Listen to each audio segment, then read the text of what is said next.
We live. You know, stand by. It's just to kind of like hang out anyway. So, like, this is a perfect time to, relax. In other words, I don't think it really matters anyway. A few things that. The reason why I decided to go live is because I got bored. So I'm live now. Yay. Now I'm just gonna check my YouTube channel just to so I can moderate better. Yes, I can moderate better. But there's two ways to watch me, in fact, so yeah. Yes, I can moderate better. Ah, there we go. But there's two ways to watch me, in fact, so yeah. Yes, I can moderate better. Ah, there we go. So got that through. Now, granted, there's not much to go off of, and honestly, like when I started, basically, yeah, there isn't gonna be much of anything. Nobody's gonna really enter in. The one viewer is me anyway. So, not really gonna explore too much of anything, but there is a few things I could really talk about that I thought about as of lately. But I'm just gonna wait a bit and do a little bit of screwing around the StreamYards bullshit. Hey, let's get back to there we go. So yeah. There's like apparently we have like a teleprompter here now. Like StreamYards keeps updating, but which I guess helps if you want to really take notes about things. But I'm not sure if I don't really stream nowadays, so not much of anything to go off of. But I guess it would help. So there's that. Not sure too much how many people are going to use it though. So I'm not sure what StreamYards is thinking. I should really look into the developers.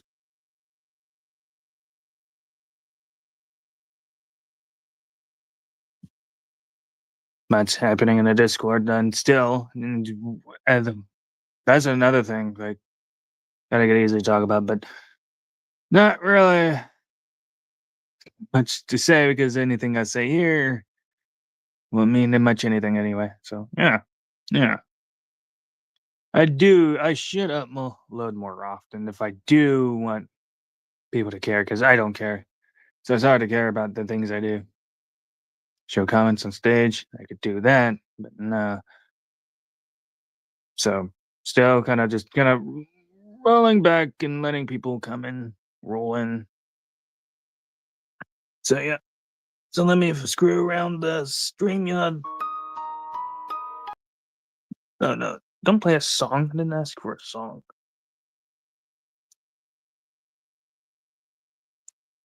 Come on. You can operate. There we go. Oddly enough, I need to use the bathroom now. After I just started the live stream. What are the odds? Well, you can I just play a song as I use the bathroom, so I'll be back.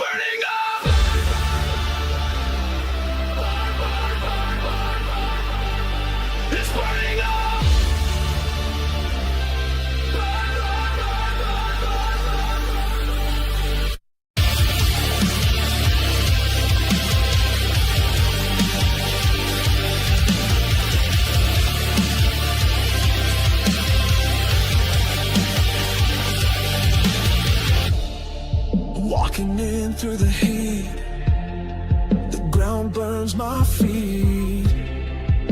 The temperature is rising here, I can't see, my vision isn't clear. I can't survive the sun's blaze, I can feel its gaze, I can feel the sun's rays, they are hitting my face.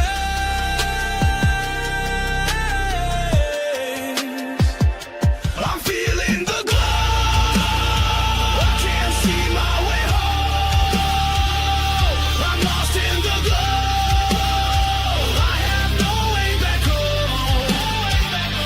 It's burning up.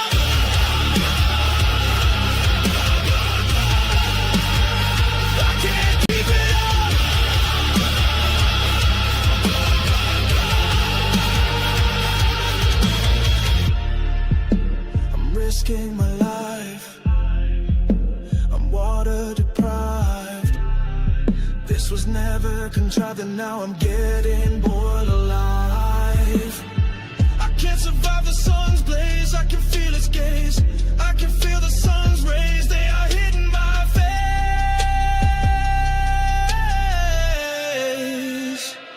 I'm feeling the glow. I can't see my way home. I'm lost in the glow. I have no way back home. It's burning up.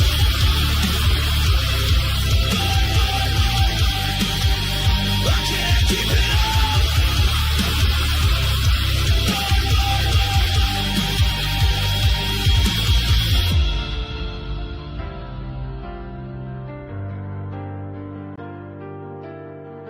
I can't survive the sun's blaze. I can feel its gaze.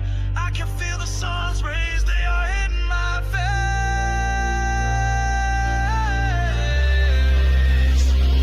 I'm feeling the glow. I can't see my way home. I'm lost in the glow. I have no way back home. It's burning up.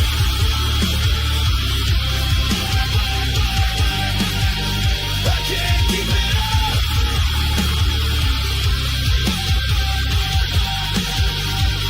It's burning up.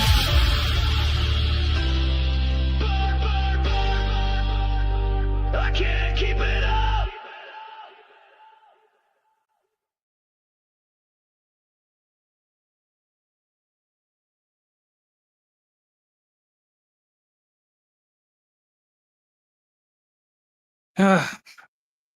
I'm back, and apparently the StreamYards didn't have me in my own show anymore. Like, it'd be interesting to explain. So let me just put it this way: I wasn't in my own stream anymore. I just say that. Yeah. So I think we could just continue on. Now, lots have happened. Well, actually, not has lots have happened, but the discords and stuff have been quite frankly. I kind of do want to review the Joe and Ghost, or Ghost confronts Joe about the wrench. And now, from what he says, apparently Joe said to him, "Oh, it's just a Nightbot glitch." I mean, it doesn't really say anything of why his wrench was taken away, but can't just be a Nightbot glitch. So, so I guess I don't know how that would equate to wrenches being taken away, but that's an interesting thing to go over. But there's also the fact that Casey and Ghost had their own kerfuffle in the discords, and Casey left Dave's Discord. There's that, and also I do want to talk about go into faith a bit as well. But those are just small kind of fun things to cover. So yeah, but I'm not sure where to look when it comes to Joshua, but I'm guessing it can't be too long to go, right? So let's just start with which say that.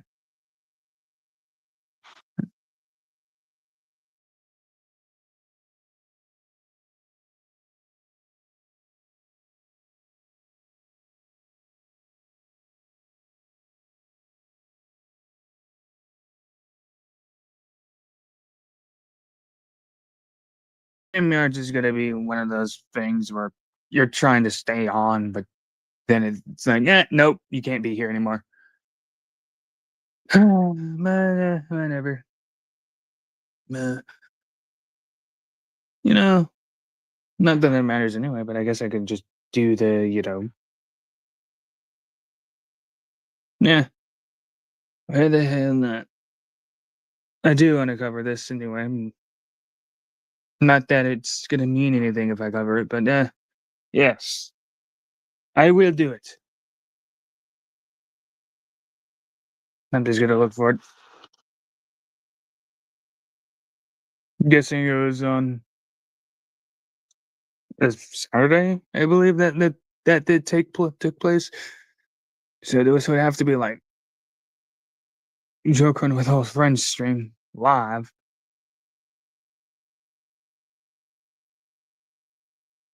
Yeah, let's just go through it. I don't know what time, but I maybe mean, we'll just have full gear is that that fucking no bitches. yeah. Remember, don't get mad. Don't try. Ain't got no fucking talent. Bro, you are the troll. They charged me $43 for wrestling. And Well, he's got banned for like money. Eh.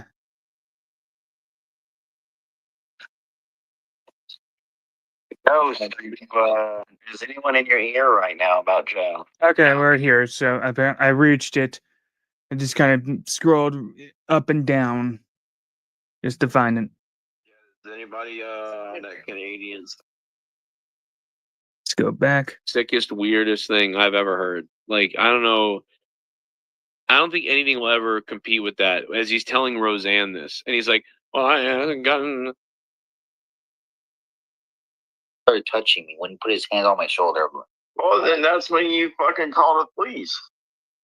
I'm not even sure what they're talking about. Like, any normal person would do that.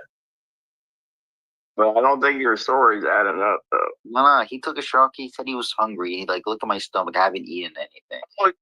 Yeah, this probably. Apparently, there's some still pedophilic shit going on around Joe Cronin's show. Like I just don't know. And I guess the birds of a feather flock together. So I guess they're all meant for each other. I don't know, but just jumping in. The ACS hashtag fact merch bullfrog, bro. yeah, but for all you AEW fans out there, if you ever want to buy this shit, it's $43 with tax after you purchase it on HBO Max. $43. Even though they say it's $39.99, but with tax, it's $43 because they hit my damn credit card with $43. That's how. At least Bullfrog knows what taxes are. Seemingly.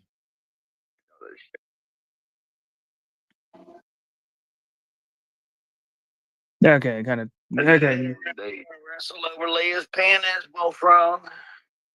well, you gotta With them, with you. Instruction and do tug of war. tug of war with their panties. Okay, this is Ghost hopping in now. Is anyone in your ear right now about Joe? Okay, so YR already starting it up with Anybody that Canadian side? Hello, can you hear me? okay, I reached it. Yeah. Yay! This is a thing I kind of did want to review anyway. No, no one's in my ear. I'm just calling here to confront Joe about what happened yesterday. Yeah, YR asks, is anybody in Ghost's ear? Obviously not. But whatever. Joe, are you here? Joe? And Joe leaves. What are the odds? Just reckon, yeah, just up and leave your show. Yeah. Is Joe on a show on Trash and Joe? Is Joe on his own show? I think he's with Joe's checking his water pipes right now. Oh, come on, bullfrog. No, it's warranted joke. Joe Cronin decides to show his, bill on stream. Dude, come on. And like, dude, at this point, like, it has to be one big fat joke at this point. Like, it cannot be a grift anymore. Like, if it ain't a grift, it's a big fat joke, and nobody buys it. Well, he is. He's got to check the pipes. He's checking his wife. Yeah, you got to check that water pipe leak. Check her water pipe. You know, the funny thing is, I remember this is Pacharo I'm hearing. I didn't realize he was still around Nobody knows a Pacharo, but yes, I remember this guy very well. Your water pipe. Nothing's really being talked about when it comes to Ghost's wrench taken away. Now it's just repeating the same phrase over and over, but that's ballpark for you. Check Ghost's water pipe and the Canadian fucking hole that it came out of.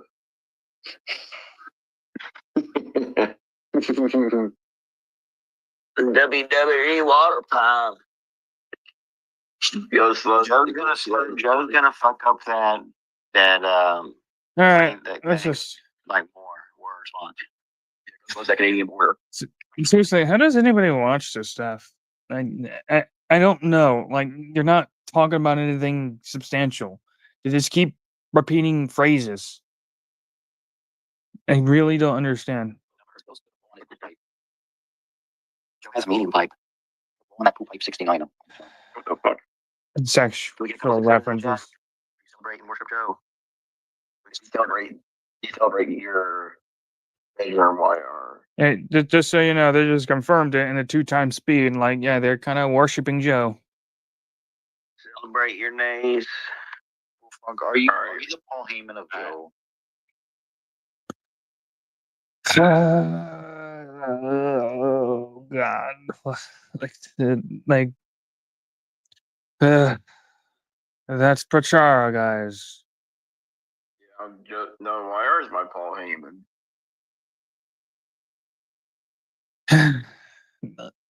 I ask again, how is anybody listening to this and not sighing in exasperation? Hey, Casey is Raw. How's it going? It's the wise man. YR. Why are being the wise man? That guy, the guy who is on and off with Joe, hates Joe, then hates you, loves Joe the next day, and whatever. YR is my YR is my master and commander. Join the Yeah. Good thing both are confirming this. Yep, thanks. So basically YR is a puppet master. See, YR gets a pass, and DJ Crazy go fuck himself. But I know YR. I'm going to say the nays. No, let's just skip ahead. I'm just skipping ahead. They're not. I really want to know the whole wrench spiel thing that went down. That's all. I'm not talking to Bullfrog, Casey. This is Bullfrog on Joe's show. And I'm more curious about the ghost and his wrench taken away, what was said between them instead of their like I'm not even sure what they're going off on. Probably. But Joe's back. I know YR used to work a lot. How many nays about? It's like nays about. Yeah, no, Ghost is here.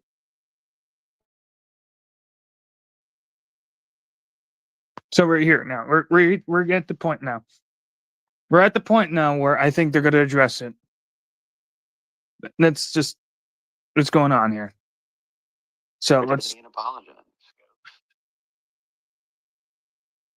But Well, I don't. That was Joe Cronin. We're not even sure That was Joe Cronin. That he's God goes. Tell him that he's God. Really, nothing happened. It was. hey, you see this? You see what I mean when it comes to the adultery here?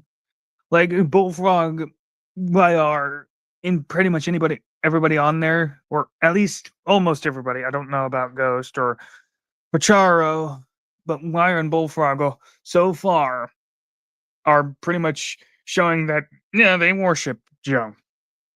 Really weird. Nobody's Joe either. The weird thing is, I don't know if you know this, but coincidentally tonight, Junebug came back, and if you remember, years ago, people got in Junebug's ear, and then Yes. and then they were just attacking him, and it was awful. But it's a whole different world now, and it's crazy. Well, we can talk about that later. But as far as I'm here, Joe, and I already talked about this in the past, where like Joe Cronin, like 5 years ago, by the way. Hold on. There we go. Anyway, 5 years ago, where Joe Cronin brought up, kind of just out of nowhere, brought up like Gina J nudes, and Junebug was mad about this. So it's not like. So this is kind of the thing that Joe says about, oh, people were just in his ear saying this about Joe. Not really. Junebug has gotten fallen out with Joe as far as what Ken says. Junebug has fallen out with Joe multiple times already. So it's not like, yeah, he just, somebody told him to hate Joe and now he hates Joe. Obviously, there was moments where Junebug was mad at Joe for specific reasons. One main one was about Gina. So just to point that out. Let me tell you something. Junebug is one of the biggest supporters ever here. He's an OG. He's got a whole different world now. He's so talented. He's back. He's really wonderful. You keep doing that, Bullfrog, I'm gonna kill you, brother. I'm gonna have to kill you. It's funny when I threaten you, but look at Dr. Earl. He's a death threater. Go ahead and interrupt. I'm gonna break your legs, and I'm gonna break you, and I'm gonna call you an overweight spick. That's what I'm gonna do. Ghost, what's up, baby? Ghost, mic work? Yeah, no, my fucking signal's fucked up. Your what? Can you hear me? Can you hear me? You sound good to me. It doesn't sound fucking. Yeah, we can hear you virtually. Here to go friend Joe, this fucking cracker. Tell him. Man, you better tell someone. You my nigga, bro, and I love you, bro. Afternoon, Dave. That's Oh it. my god, he already said the N word right out. Shit was bad. I love I seriously need a sacred skull to understand how people are listening into this. I am already bored. you, bro. You my nigga. That's it. Why are you black now? Yeah, why you being black? But I hear Joe likes black people anyway, so I don't see the difference. My brother's all This is why Ghost is having issues. Like, this is what's going on. He's becoming schizophrenic. He's becoming schizophrenic. He thinks he's black now. Oh, for it. For real though, you didn't All right, they're talking about it. purposely go out to Van Gogh's ranch. Like, No. it was like, Go out to ban Ghost Ranch. Yes, the proper terminology Wire is using. Fucking moron. And by the way, yes, it is perfectly logical to conclude that Ghost Wrench was taken away by accident. Joe just accidentally pressed buttons on his computer, and voila! Oh my God, it's gone. Yeah, that's what happened, right? yes. No, but I kind of get what happened, but it was just a goofy fucking thing. Just a thing. That's the explanation. It was just a thing. No, like, how did it get taken away, Joe? Well, because, and by the way, I have to give back the wrenches soon because I don't think anybody has a wrench, and it's weird looking in the chat. Okay, this is one thing I really need it. I'm scratching my head right now. It's Joe's chat. It's literally his chat, and he doesn't know how wrenches are taken away. So this is one or two things you have to take to account. Okay, it doesn't matter who you are. It's either one or two things. One, Joe is just straight up lying, and he got mad at one point and decided to take everybody's wrench away. Yeah, or just hear me out. Or maybe, just maybe, he's a fucking idiot and retard and doesn't know what the fuck is going on in his channel, and he's not running his own channel, and or like he just, one of his kids just went on his computer that was able to access it and just fuck around it and just leave, and Joe Cronin just doesn't know. It's one of those things. Either way, though, it's just he doesn't know. Apparently, he's just not good at running his own shit. Now that you said that, like 15 troll accounts are about to start popping up. I know. Doesn't take much. Yeah, the troll accounts popping up. Yeah, that's what's got to happen. When Joe says bullshit, troll accounts are gonna attack him for no reason. Bro, there is a thirsty like quenching to just make sure that I don't like I can't do anything. People don't want me successful. They don't want me to be okay.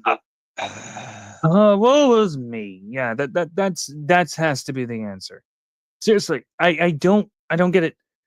When I see people like send clips, and then I listen in, it's just like, how are you listening to this? It's just a depressed guy saying everybody is out to get him. This is what I'm hearing. What is exactly like? Okay, I don't know where to go with this. I don't get it. Let's just go. Maybe there's more. I thought you were a psycho when you would say that, but due to what? Nobody wants to hurt Joe. But nobody does. The only person that probably hurt Joe, if in fact the only person in fact that ever hurt Joe was Scott with the chasing away donators. But he'll just ignore that though. What's happening for the past couple of nights? I really believe you now. There isn't much questioning over the wrench, to be honest. Here, Ghost. You didn't even really question him on this. In fact, he just kind of just said, whatever and stuff. It's just weird, and that's it.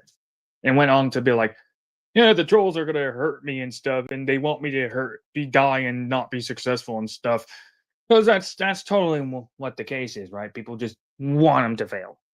It's serious. I was talking to Rojas about this, and I won't talk about some of the things I said with Rojas and people we mentioned, but Rojas was telling me some things, and I was like, man, there are really legitimately people obsessed with me that are like, they're like lives. Yeah, well, why don't you just say their names, Joe? Because we know for a fact that Luke Rojas was talking about the, Ken, Dave, and Tony when he made a video about them saying, why do these people talk about Joe? Just say the names, dude. Just say the names. We know who you're referring to. And in fact, like, how do you, okay. What is his evidence? What's Joe's evidence on these same people that want to hurt Joe? These three want to hurt Joe at all. Want him to fail. What's the evidence? And please and thank you. That's all I'll ask. And talking about you, when you talk about them, and vaguely is, you know what I'm saying? I'm saying, yeah. Let's just go. Revolve around like, how can we fuck this guy up? And it's been like pancake. Seriously, how is anybody saying this? Who's saying this? Yeah, it's been for 10 years. It's been 10 years of it too. Like some of the people. Yeah, no. Again, who's saying this? Just say the names. People like have been doing it for 10 years. If you can believe it, Ghost. Like you're so late.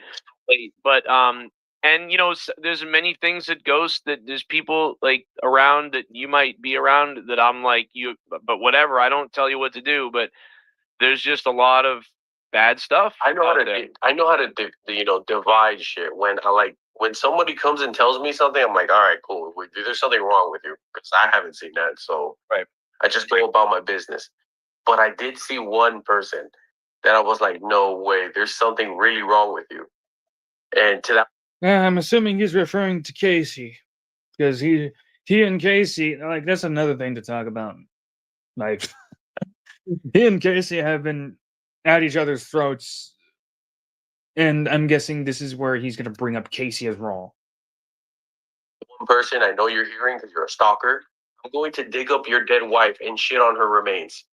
Whoa, dead wife? You know who you are, yeah. Dead wife. Why don't you dig up Casey's Raw's old dead wife and then shit on her? That's exactly the one I'm talking about. Casey. Oh. Hey, Casey, I'm going to dig up your dead wife's corpse and shit. Yeah, I didn't have to bring him up on it, bro. Oh my God, jeez. And I'm gonna fuck it. Well, what if I told you he's the least of the problems? So, like, you don't even know, and you're attacking him, but you really should probably attack other people. But that's okay. That's okay. But Bro, no, what I've seen, yeah. it's mainly that motherfucker. Well, he's been gaslit by other people, and then Gaslit. Gaslight. people act like he's crazy, but they gaslit him. But I get it. I don't know where you. He's been gaslighted, Joe. Gaslighted. Gaslit, no. Gaslighted. I don't exactly know what you're talking about. I mean, I is he talking about me or something? Bro, he hates you. What? You know, this honestly, Joe is actually genuinely shocked about this, and this goes to show Ghost. Casey does not actually like. Okay, let me put it this way. This goes to show you, and like Casey, and I've already explained this. Casey literally just made videos on Joe, making fun of the water bill. You can call in a bit, Dave. Let me just finish on my diatribe. Like, this is what I was talking about. Casey literally was going on what he was seeing here. And I even talked about this beforehand where Casey, and this is where I think Joe will talk about this too, where Casey was just, going off on what he was seeing and just having fun and making fun of it, right? And therefore, he just played with it. Ghost saw it as, and what he says is, oh, he wishes people to stop donating to Joe. And this whole spiel of, I think, Casey wants Joe to lose his livelihood started, but that wasn't the case at all. In fact, Casey admitted, and this is back in when I asked him about the drama drive-through. I asked him about it. He admitted that he was trying to emulate Dave. So anything he was seeing from other people, from Joe, he was literally just following the trend. So he was influenced. And he's going to say Casey was manipulated like he just did now. So there you go. So I'm going to invite Dave because he wants to call in. Of course he can call in, buddy. Always. Always. And putting this in. And there we go. So, and I'll just wait till he enters in because he has opinions. And I did wish somebody did review it, so that's why I'm doing it, because, like, this is another thing. And they didn't, and so far, they're not really talking about the wrench. It's just kind of, like, lost over at this point. Goes, I was like, oh, you didn't take away the wrench purposely. I'm like, just get the fuck out of here.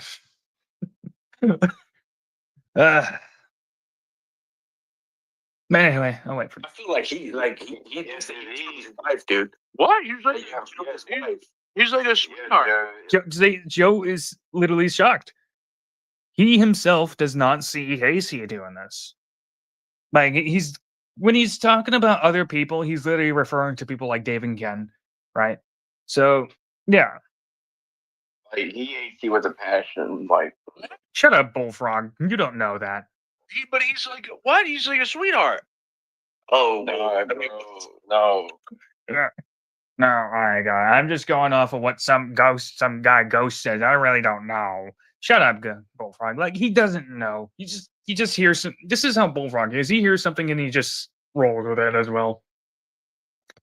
All right, we're adding Dave Rose.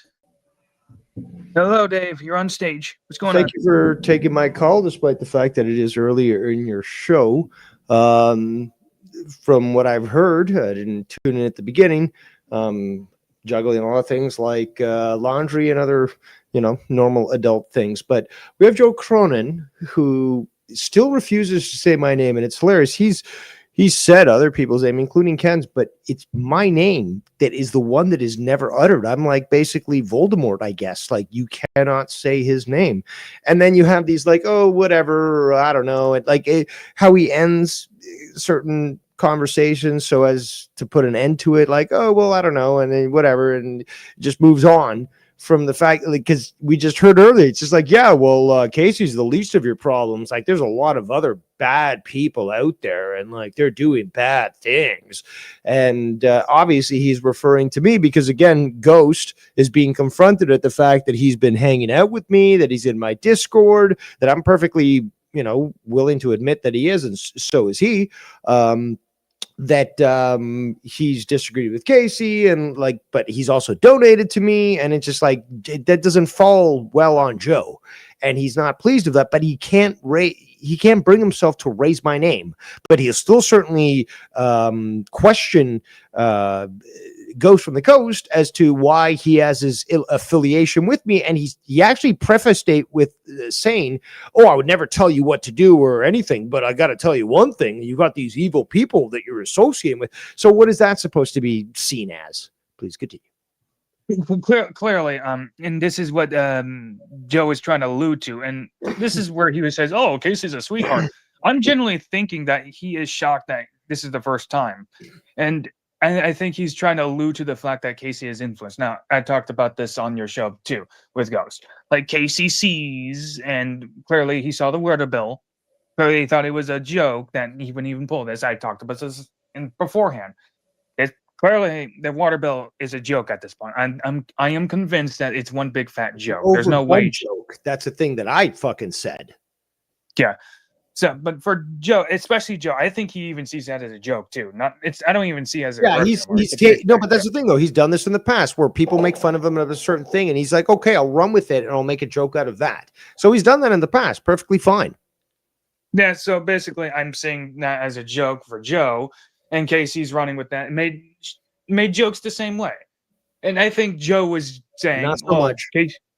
Casey was. Well, he said he's gaslit, which is stupid. But I'm saying Casey, that was also something I'm glad that you raised, because he did say that. Joe did say that. And just like, so you're basically saying that anybody that associates with somebody else, is he saying the same thing about Ghost? Clearly not. But like anybody that associates with me or Ken has basically been gaslit into believing that we're good guys and we actually did bad things to Joe. That is what he's insinuating with that statement. Oh yeah, he did. This is where I asked, like, okay, what are the bad things? Just evidence, please, and thank you. Yes, and names. Mm-hmm. Like when he does this stuff, it's annoying, and that's why I like when the guys send the clips in the drama section. I listen to it. I'm just going. I'm listening right now. I'm going. How are you listening to this? How does anybody listen to this? It's just what was me. Oh, I'm victim. They try to hurt me. When that was Scott the entire time back 5 years ago, but it's just ignore that though, right? Right. Yeah, that's a great point that many aren't raising. Yes, but we talk about now. Nobody's trying to hurt him, but apparently somehow some white people want him to take him down. He brought up talking to Luke Rojas. Well, there are people that are obsessed with you. Clearly, they're talking about Ken, Tony, and you. Remember the Luke Rojas did a review on your show?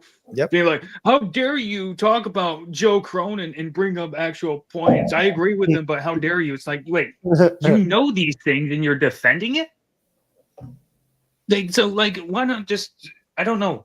You say he brings up Ken. Well, he's even avoiding Ken. And I guarantee you, I promise you, I already see where it's coming. Like Joe's going to make a reference saying, well, Casey was being manipulated or something like that. He's always saying that about his donators. He even said that about Junebug. It certainly was.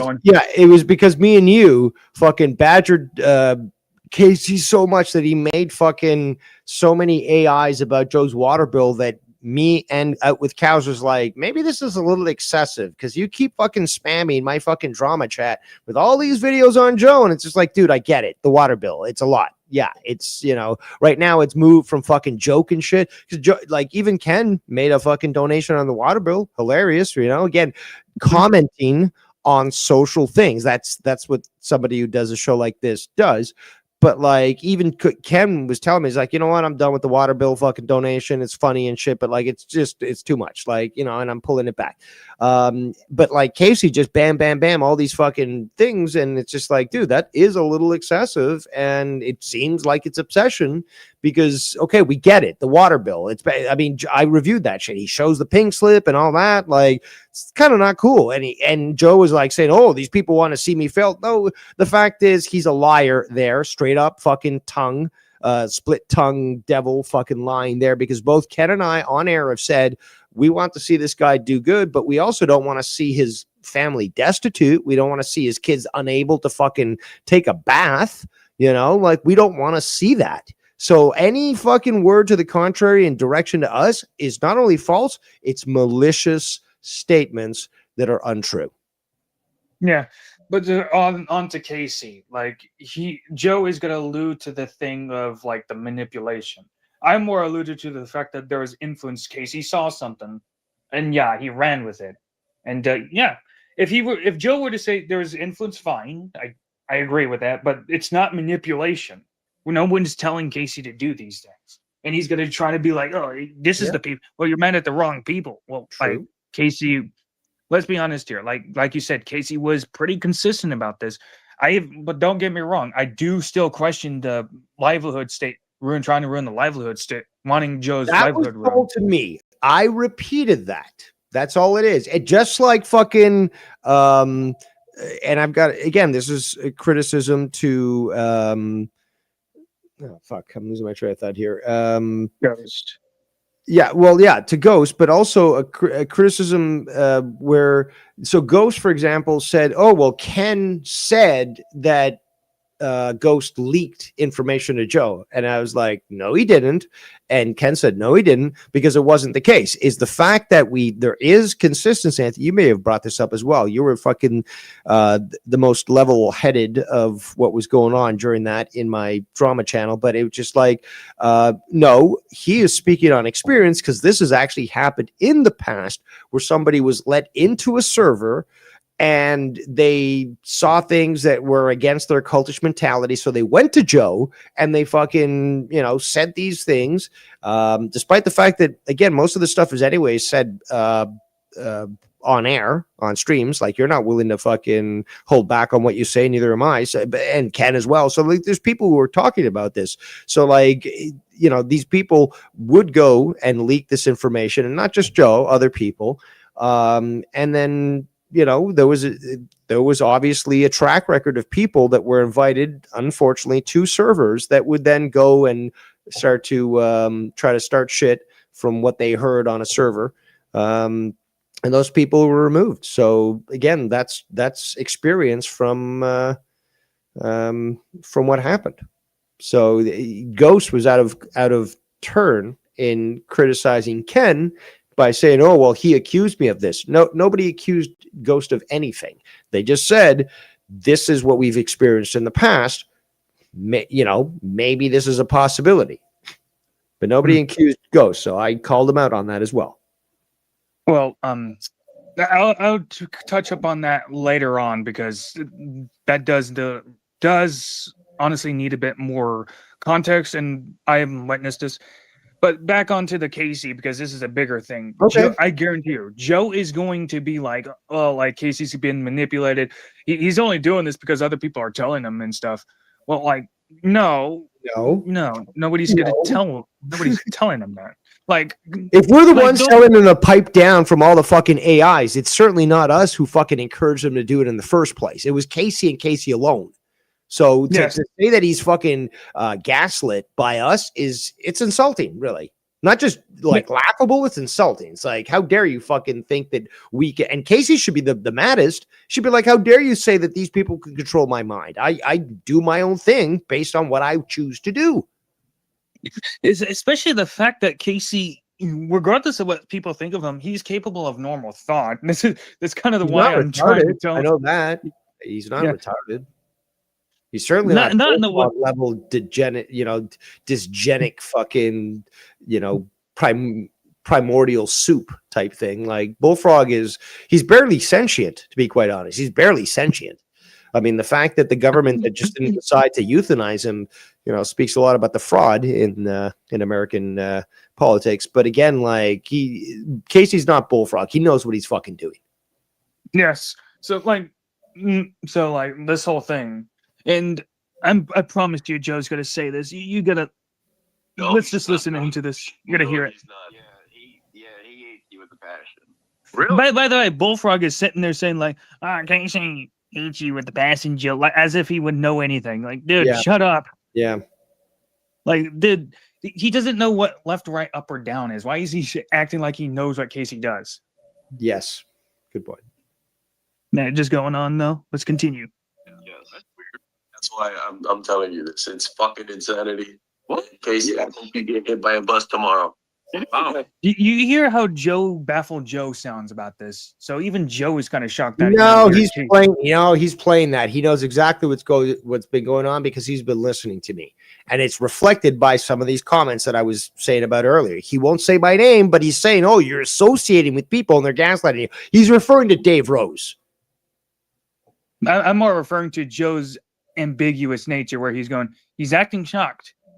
He's acting shocked, and I think he might be shocked about this. He's not. Maybe he knows what's going on. He's playing the role. That's what I'm saying. He knows what's going on. He's just pretending. I didn't know about that, Casey. But tell me more. Well, he does do that a lot of times. Yes, he does. But he does. So you're right about that aspect. I probably shouldn't give him the benefit of the doubt because he listens. You don't. He's already burned himself with his track record. What's the saying? Fool me once, shame on you. Shame on you. Twice, Fool me twice, shame on me. Yes. There we go. Yeah, and that's actually something, and I'm glad that you brought this up earlier in my drama chat, but it's just like you were telling Ghost, as was I. It's just like, dude, there's a track record already. You can claim that he's your friend, but he sees you as a walking ADM. And again, all this experience and all this repeated pattern that all these other people who are totally different in their outlook in life have said the same thing, experienced the same thing. You cannot dismiss that because, again, there's some truth to that. Yeah, it's just way too much evidence at this point. Mm-hmm. But yeah, so like this is why I say this is why Dave says Joe's faking it. Like the ambiguous nature, like this is a common thing with Joe. Whether he even knows or not, he does pay attention. He knows, dude. He knows what he's fucking doing. He's not a retard. But he's good at manipulating people. I'll give him that. He's very good at emotionally manipulating people. Very good.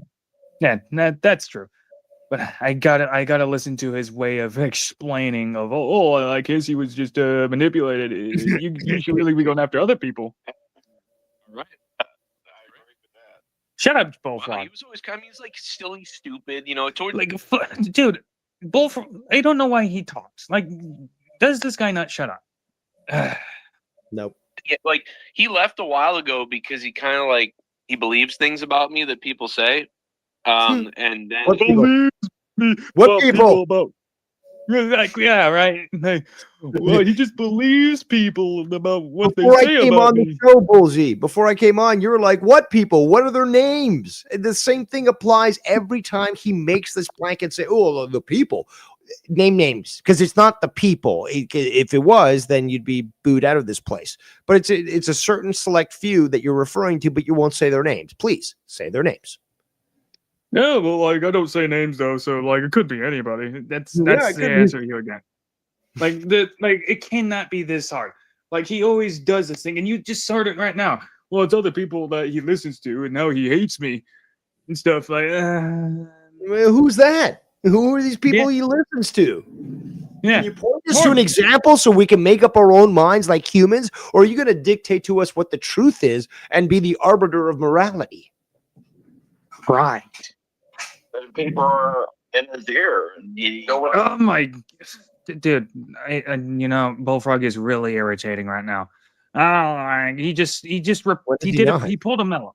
He pulled a mellow and just parroted what Joe said. Are you kidding me?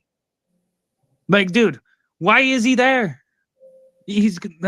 Wasn't this guy on your show last time talking about how he's being disrespected and now he's on there having a good time?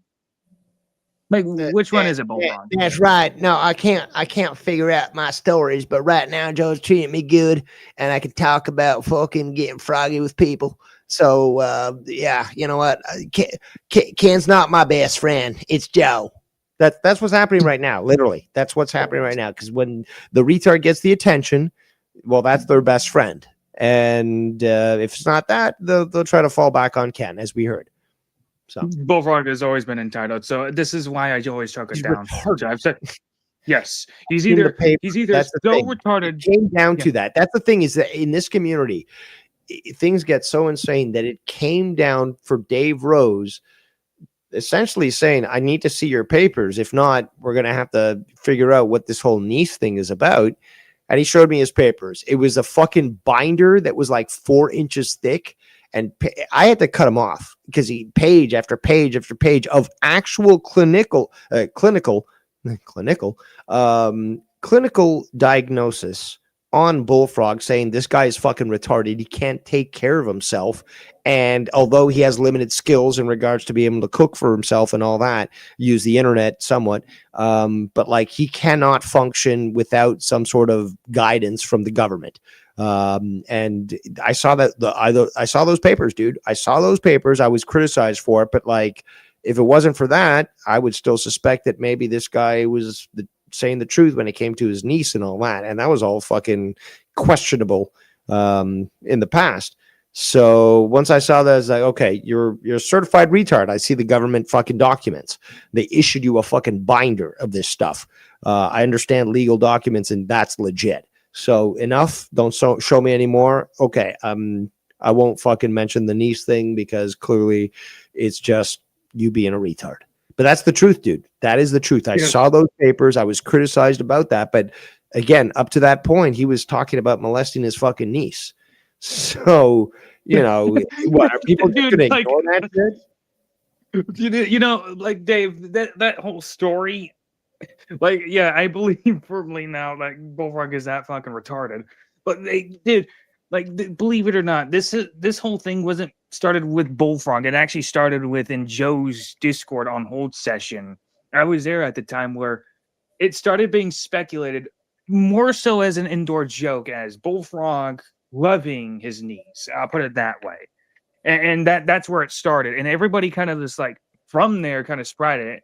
And it turns into, oh, Bullfrog, rapes his niece. But no, we were there. Like, that was a whole freaking joke. So if Bullfrog is saying something like no, this, but he was saying things. He was saying things on air that would make people question that. So again, it doesn't matter about the Discord. It was the fact that he was saying things on air that people would speak about in private, saying like, "Is this guy really saying what he's saying?"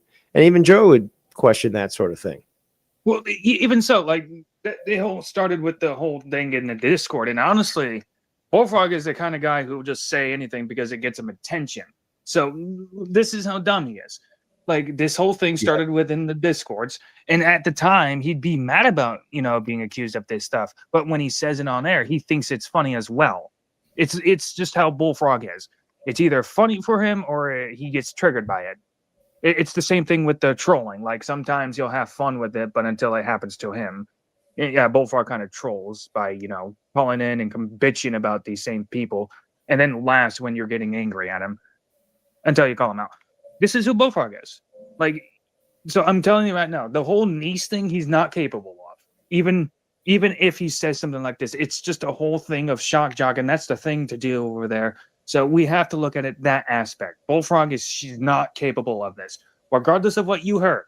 It started with an on-hold session. Okay, it's not true. That's just what Bullfrog is. The same thing as Casey, but far worse. Saw it, kind of ran with it, thought it would be funny. It's the same thing with the gay shtick that Bullfrog is run with. He sees Joe does it. Joe incites to do this. Bullfrog runs with it, and you got a bunch of sexual harassments because Bullfrog thinks it's funny because Joe said it was funny. You get my point? That's an addition. But yes, that is something that I've noticed with Bullfrog, where if he gets attention for certain behavior, no matter how disgusting and despicable it is, he'll purposely do it. And again, you were raising that topic by showing screenshots of this guy saying, "Let's get froggy," and all this disgusting sexual harassment. And I've experienced that as well.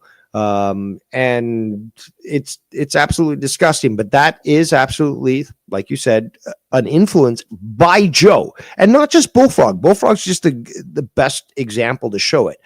But you've had other people that were cultist of Joe who have, again, I get they don't have a proper father figure, I guess. I don't know. But the bottom line is that the only way for them to attract Joe is to act gay and do this gay shit on the internet and stuff. Moan, fucking, let's get froggy. And like, there's been other people that watch Joe, but again, primarily it's just been individuals that just act gay, and it's gross.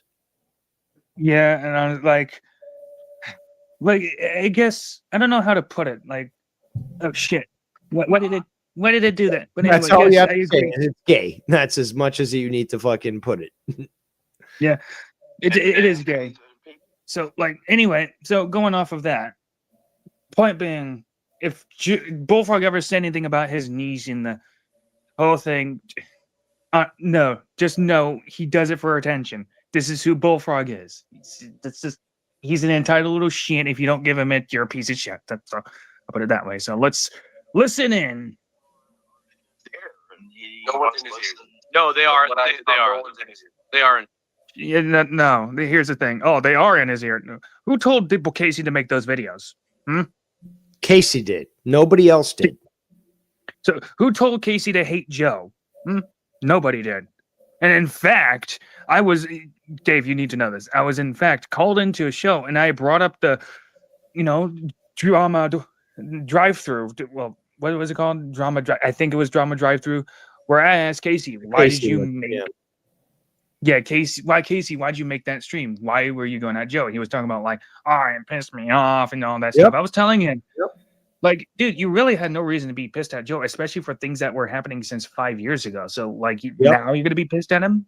Like, I was telling him that on my last show. It's just like, how much did you donate that apparently it hurt you on the doll? Because the fact is, you had people like Nikki J who donated for years. And when it came to cutting, off Joe Cronin, just like, because he got treated like shit by Joe Cronin, Nikki was like, okay, fine, it's over. That's it. I'm not going to make any videos. I'm not going to fucking do drama diners. And I'm just moving on. That's it. But like, meanwhile, you've got Casey, who I don't know how much he donated to Joe, but I don't think it's as much as fucking Nikki did. And he's making like 5 fucking AI videos in a row about that. Like, what does that tell me about his mental state, And I'm bad for calling it out? Really, nigga? I mean, let's put it this way. Like I say, I personally don't see the issue with making the joke, but the excessivity is what Dave is talking about. And yes, you see Dave on stream criticizing it. So even he is saying this. We've all told Casey he doesn't even need to hate Joe. Like, what reason did he have to hate Joe in the first place? Hold on. I will say there are reasons to hate Joe. I don't hate Joe, but there are reasons to hate Joe. No, more personal reasons. People like who don't like Himmelfarb certainly has a right to hate Joe, right? But again, there are reasons to hate Joe. Does Casey have a reason to hate Joe? I don't know. It depends on how much money the guy donated to the guy. But like, other than that, I really don't see a reason why to hate Joe. Yeah, but that's what I'm talking about, like a personal reason. And that's what I was trying to tell Casey at the time. And I'm pretty sure you did too. Like, what exactly did Joe do to you that makes you hate him? And he admitted to me that he was trying to emulate Dave during the drama streams. And that's when that's where everyone makes a mistake. Where again, like even Costanza, for example, is like, I'm gonna get into the mix. This is a side note, by the way, but Costanza during the drama wars, like, I'm gonna fucking try to throw shit at other people. And then when he did, he's being threatened with his life and stuff, and he shows me a screenshot. I laugh. He's like, how dare you?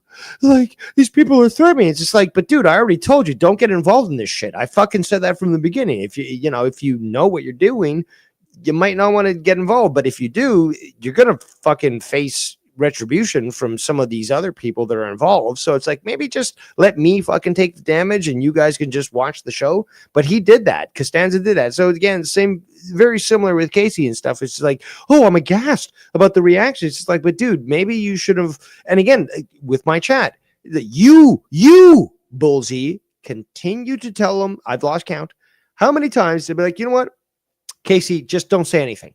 Just don't say anything. You know what? You might be mad, but you know what?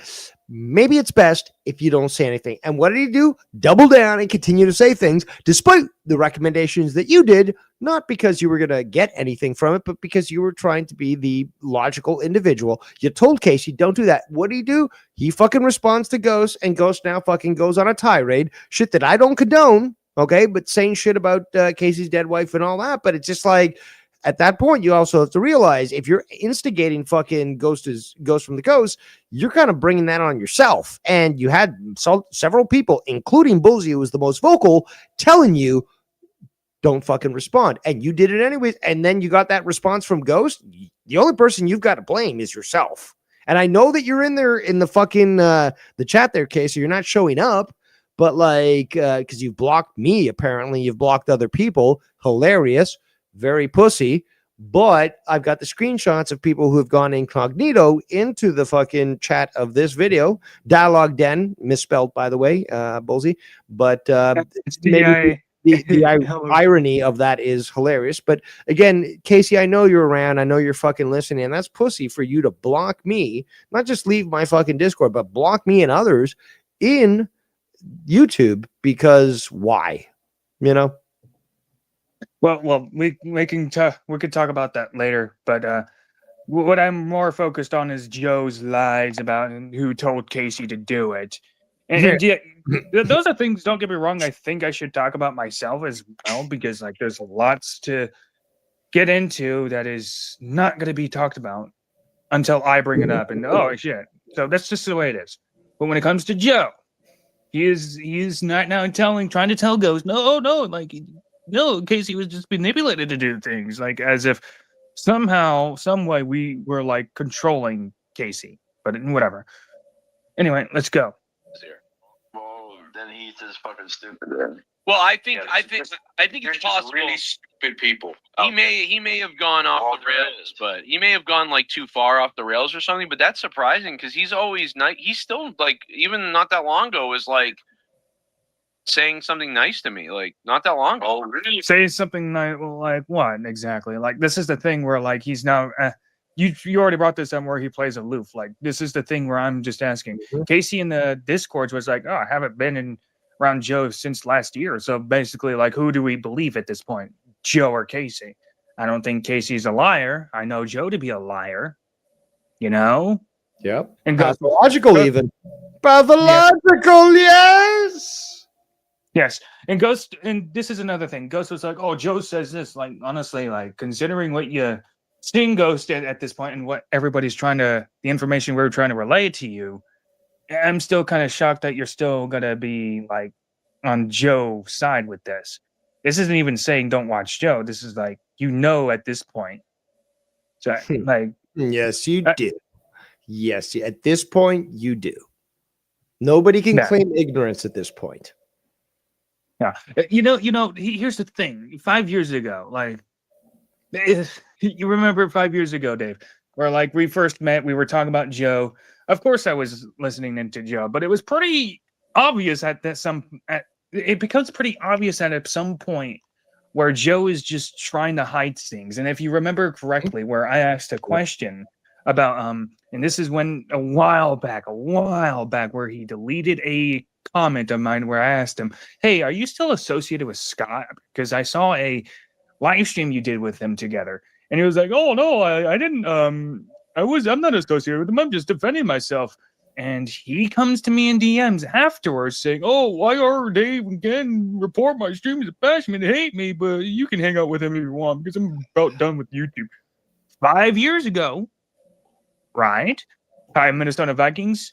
Anyway, so this is the thing though Joe does. So it becomes pretty easy to recognize the moment you show any sort of disagreements or any sort of like, the best way to put it is like indifference to something. And it turns into, oh, you're a backstabber. Oh, you're being manipulated. Oh, you're this. Oh, you're that. It was even talked about in Ken's show. I'm not lying. This is what happens. You show any form, and when I reviewed, Ghost didn't really press the information about the wrench. It just kind of just leaves, and it goes about Casey. Like, why didn't you press that? Like, Joe's clearly not saying anything. Goes, oh, I don't know, it's weird and whatever and stuff. And it turns about Casey. Don't you think it's a bit kind of, a deflection there? Yeah. What's up? Suspicious? Yeah. And he doesn't elaborate. And Ghost was like, oh, he's talked about, like, it was a glitch in the Nightbot. So, like, Nightbot takes wrenches away. Yeah, that's the funniest thing. It's just like, and it was already proven. Danimal showed it as well, but it's just like Nightbot can't fucking control that. So if you say, well, the glitch happened with Nightbot, but Nightbot doesn't have the ability to remove wrenches. So even if Nightbot had a glitch, it would not have affected wrenches, and therefore you wouldn't have lost your wrench.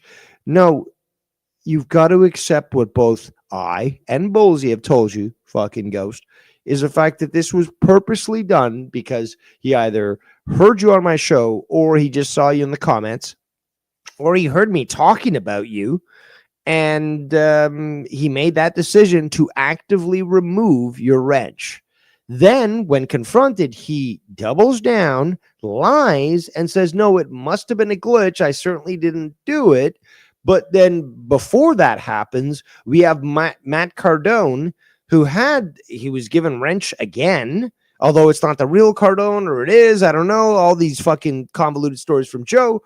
And then Matt Cardone loses the wrench, and then fucking Ghost from the Coast gets the wrench. And then afterwards, fucking Matt Cardone now has a fucking wrench again. So what's going on? So you think it's a glitch in the night, but I don't know, like, and stuff. Like, you don't know what's happening in your own chat, Joe. It's a glitch fucking in the Joe tricks. You know what I'm saying? Yeah, but basically, that's what they're trying to tell. Dude, there's so many fucking examples of so many this holes. kind of like, shit. I mean, shit. There's more holes in fucking in Joe's story than fucking Swiss cheese. Like it's riddled. It's riddled with holes. Yes, so more holes than a pomegranate. I'll just put it that way. Indeed.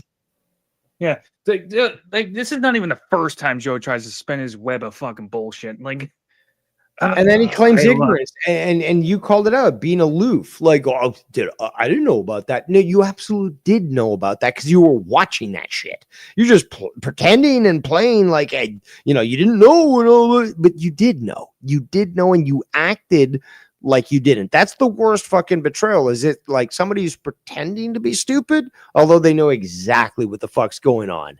Because if they were to play smart, then they'd be exposed for the liar that they are. That's exactly what I'm fucking seeing here.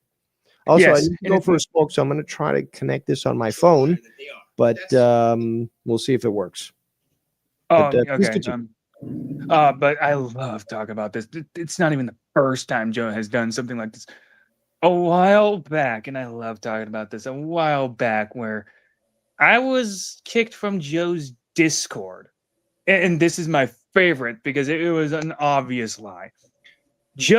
I was kicked from Joe's Discord. And this was at the time where I've started talking with YR, Dave, Ken, etc., all those people, right? And then afterwards, I was kicked from Joe's Discord. Joe does a stream, and a lot of his co-hosts were saying, oh, well, everybody's banned while in Joe's Discord being able to call in. And I'm just sitting there like, clearly we're talking about two different things. And I knew they were going to do this too, because at the time it turns into Bolsey's crazy. He keeps saying he's banned from Discord, but everybody's banned. See, look, we can't chat anymore. And I'm just referring to being kicked from Discord, not banned, kicked. I use the word kicked. This is the thing they do. Like, they'll pull stunt like this. Joe has pulled a stunt like this before, where he'll do something, then act like he didn't do anything, and be like, "Oh, it's something else entirely. No, it's this. It didn't happen at all," like, and stuff. This is what you get from Joe. It's not the first time. Again, Ghost, you're not the first person that Joe did this sort of thing to. To kind of take your wrench away or ban you, kick you, do whatever, and be like, "Oh, I don't know what happened." You see the. Am I not making sense yet? At this point, it should make sense. At this point, like, there's just too many evidence to show that Joe is a liar. Let's go. Yeah, weird. Fake fucking really. Oh, that's crazy, man. Bro. That's crazy to hear. Like, I was kind of joking around, but like, because I don't know, I haven't. Oh, the joking around, like, I didn't know you were talking about Casey up until I brought up somebody's dead wife when you brought up the dead wife first. I didn't know. Seen him in months, but it's a couple months ago. I mean, he was in Discord a couple months ago saying like, Joe, did you know that this something like that? And I was like, oh wow, dude. It's in the Discord. It's probably I deleted the whole thing, but I mean the history. How convenient. He just deleted the whole thing. How convenient. He was just saying something like, it was in a month ago, but I deleted the whole thing. So, like, there's no evidence. But, hey, I deleted the whole thing. I know for sure, and stuff. I love it. What's the history? I'm gonna shit on him like I'm gonna shit on his dead wife. Good. I hope you do. Ghost, it's not true. I'm sorry to tell you. Clearly, Joe's full of it. He deleted his Discord. Well, by the way, he just said he deleted his Discord. How is his Discord deleted if you're in his Discord? Kind of bizarre, don't you think? That motherfucker. Wow, that's great. Like I told her, I hope you take a big toxic shit all over his dead wife. Because like, no, seriously, like Bullfrog has just been saying the same things throughout the time. He hasn't said anything substantial. Like, again, this is the same guy who complained about being mistreated, talked over, this, that, and the other. Now he's still there, like you know, like what is this now? He's just pussy to this shit right on that. Bullfrog, do you believe in Joe Hendry's on the whole? Oh my, that's Pacharo. Oh my god, dude! Like Pacharo, like I. By the way, I know Pacharo. Yes, he's another fucking idiot. No, I just put it that way. I believe in John. You wave your dick up from side to side. Up and down. Wave your dick from side. Casey, you're free to call in if you want. Dave's not here. I decide. Well, we did get. There's a lot of couple of people came to the Patreon today. You kind of just left over everything, huh? So I want to thank them. Not just Ghost, who came back. Who kind of came back, or the fact that he never left you, but you assumed he left. You can't. I guess you can't run with the stabbing today, can you, Joe? It's easy to get really confused. I will tell you. Confused. Yeah, I know. Like, it's easy for you to play confused. I will tell you, it's very easy to get confused. But one thing I can say for Ghost is a really important thing, because he's just a real person, I think. Is like, dude, it can get very confusing about what's really going on with a lot of things. And to his credit, like, I mean, There's really going. No, it's the StreamYards, Casey. You can call in. Yes. I'll put a StreamYards link again if in case you didn't see it. So, I'm not in Dave's Discord. So there you go. If you want to say your piece or whatever, want to talk about whatever, give your side, then fine. I'm all here. he figured it out. I mean, I don't even know. By the way, just going off what Joe said, it's confusing to what's really going on. You don't know what's going on. You do know what's going on. In fact, it's not as confusing as he's making it out to be. I should bring this up. I should really bring this up. Hey, Dave, remember the time where Keith Barber brings up your streams to Joe? And he says, if you watch Dave's streams about you, you really get a good insight about you, dear. Oh, and Joe was like, oh, well, when people make lies about me, it makes it hard to watch. He said this, so he certainly knows what's going on. In fact, it shows that he watches. So I'm just leaving it out there. What happened? I don't even know what happened, but I don't even know what happened. Yeah, he's fucking doing it again, you fat faggot, bro. I'm gonna come there and fuck your niece's pussy out of her skull in front of you while your faggot brother shoots himself in the throat because he's scared. Should I even let this play on my stream? Would this get me taken down? I mean, I'm not against like shock jack, but this is kind of like the rape stuff thing.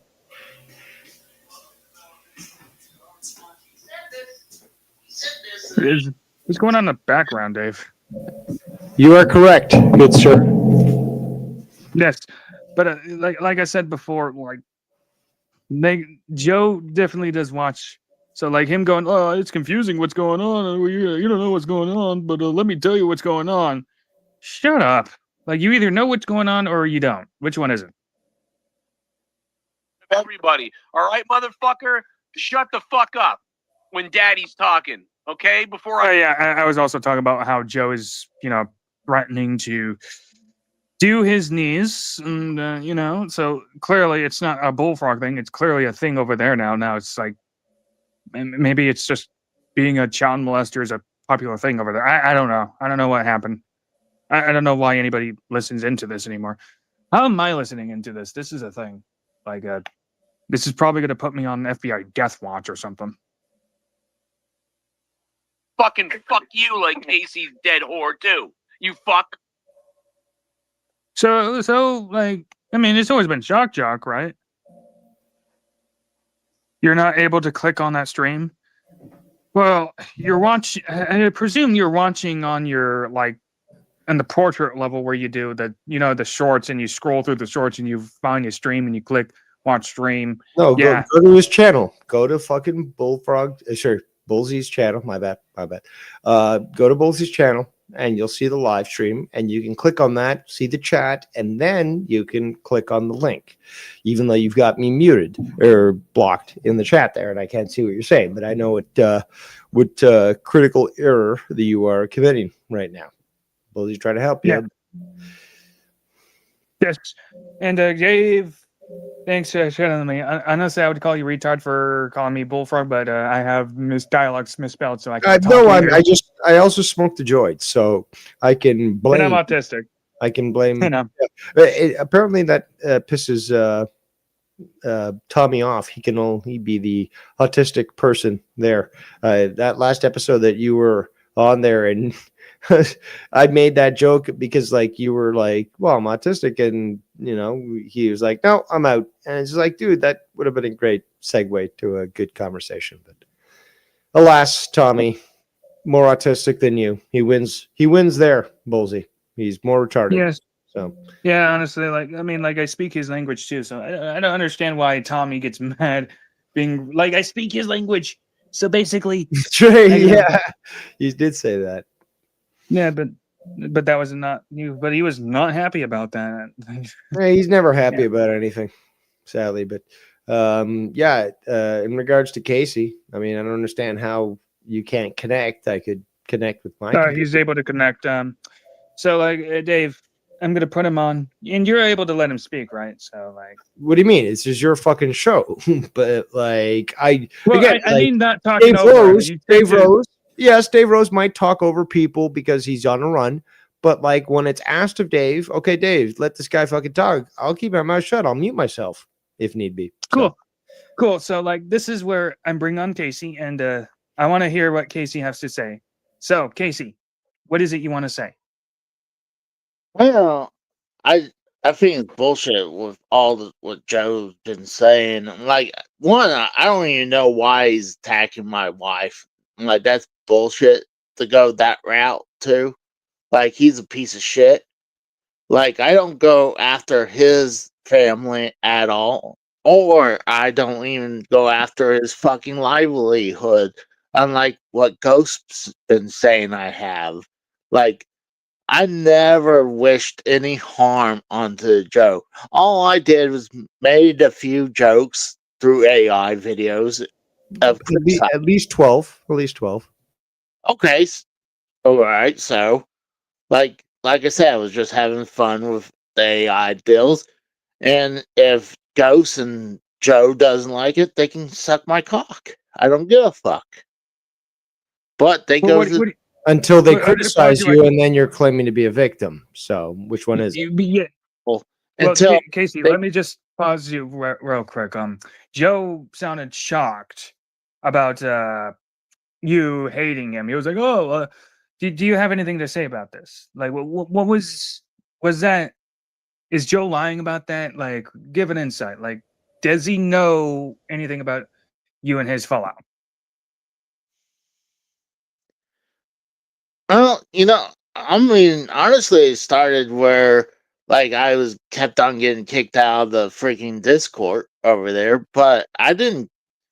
Honestly, I was getting sick of what they were doing to people like Ken and Drew and other people, where they were just, they would talk shit about him, and those are good people they got rid of, and now like he's just uh e-bagging to the point it's just crazy where like Okay, he's what I got from you, Casey, was what really began it was you being continuously being kicked from his Discord.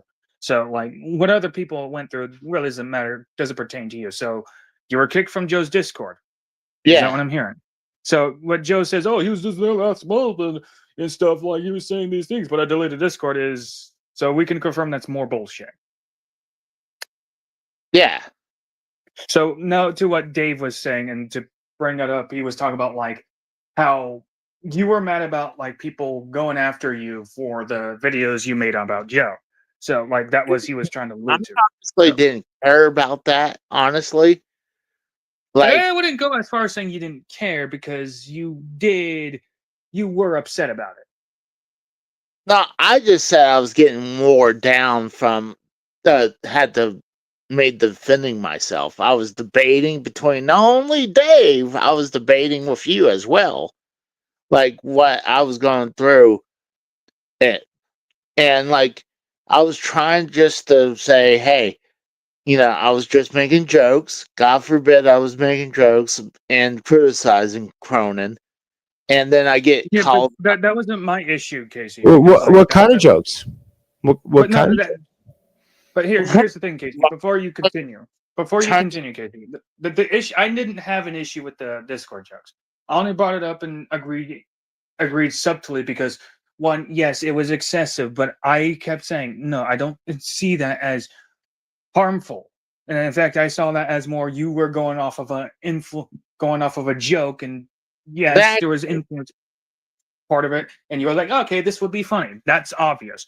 Dave knows my position. Clearly, I don't think Dave is right about that, but he says this is what Ghost says, and and he goes, well, this is what piece of Ghost shit tells me. needs to go back Okay. and look at Daddy's Joe's cock, because I mean he's mentally unstable, so he can go fuck himself. So fuck that. Yeah, like that's another thing. Like Wait. Dave, Hold on. I take issue when anybody seems to think that they're intelligent enough to understand human psychology compared to Dave Rose. And that's just a simple fact. And who are you to just throw out this term, Casey? Who are you to say, like, Ghost is this? I'm Mentally not unstable. defending Ghost. I'm not defending Ghost with what he says, but like, you do not have the qualifications, or frankly, the intelligence enough to actually say, well, this person's unhinged. This person's like psychotic. You do not have that understanding necessary to actually make that claim. I thought I was able to talk without getting interrupted, but apparently that's not. Casey, that's just the thing. You already were able to speak, and Dave took issue with it, and it's going to happen with some interruptions. And I'll try my best to moderate this. But Dave's issue was you were calling Ghost a unstable person, He and he is. was like, "Wait, how do you know this? How do you know this?" That's what he was asking. You you say a couple words, and the guy would go to the point. Not only he'll talk about family members, he'll go straight to like pretty much just like tells people to go kill themselves. Like that's just evil when you go that route. And It's I also kind of look, Casey. You do understand that's a bit shock jock in how Joe shows ran over there, so you have to expect that that from they need Joe's to people. learn to be I don't better. think that's a necessarily same as being unstable for one, because like again, it's just words. you'd have to argue for the sake of argument that Ghost would in fact intend this and say like why I think you should do this and why this, that, and the other. But honestly, I think he's just saying words to get a rise out of you. You know what I'm saying? And that's the thing I was talking about. That's one of the reasons why I was trying to tell you, hey, don't type anything, don't type anything, don't type anything, because you're gonna have Ghost continue at you. He was going to continue anyways. It didn't matter if I didn't say anything. He was going to say stuff. That's the thing, Casey, because it makes him. No, that is false because he even said 3 times, yo, I tried to disengage and this guy keeps going. That is true. I witnessed that in real time. That's false. He actually tried to disengage. You didn't give him the opportunity.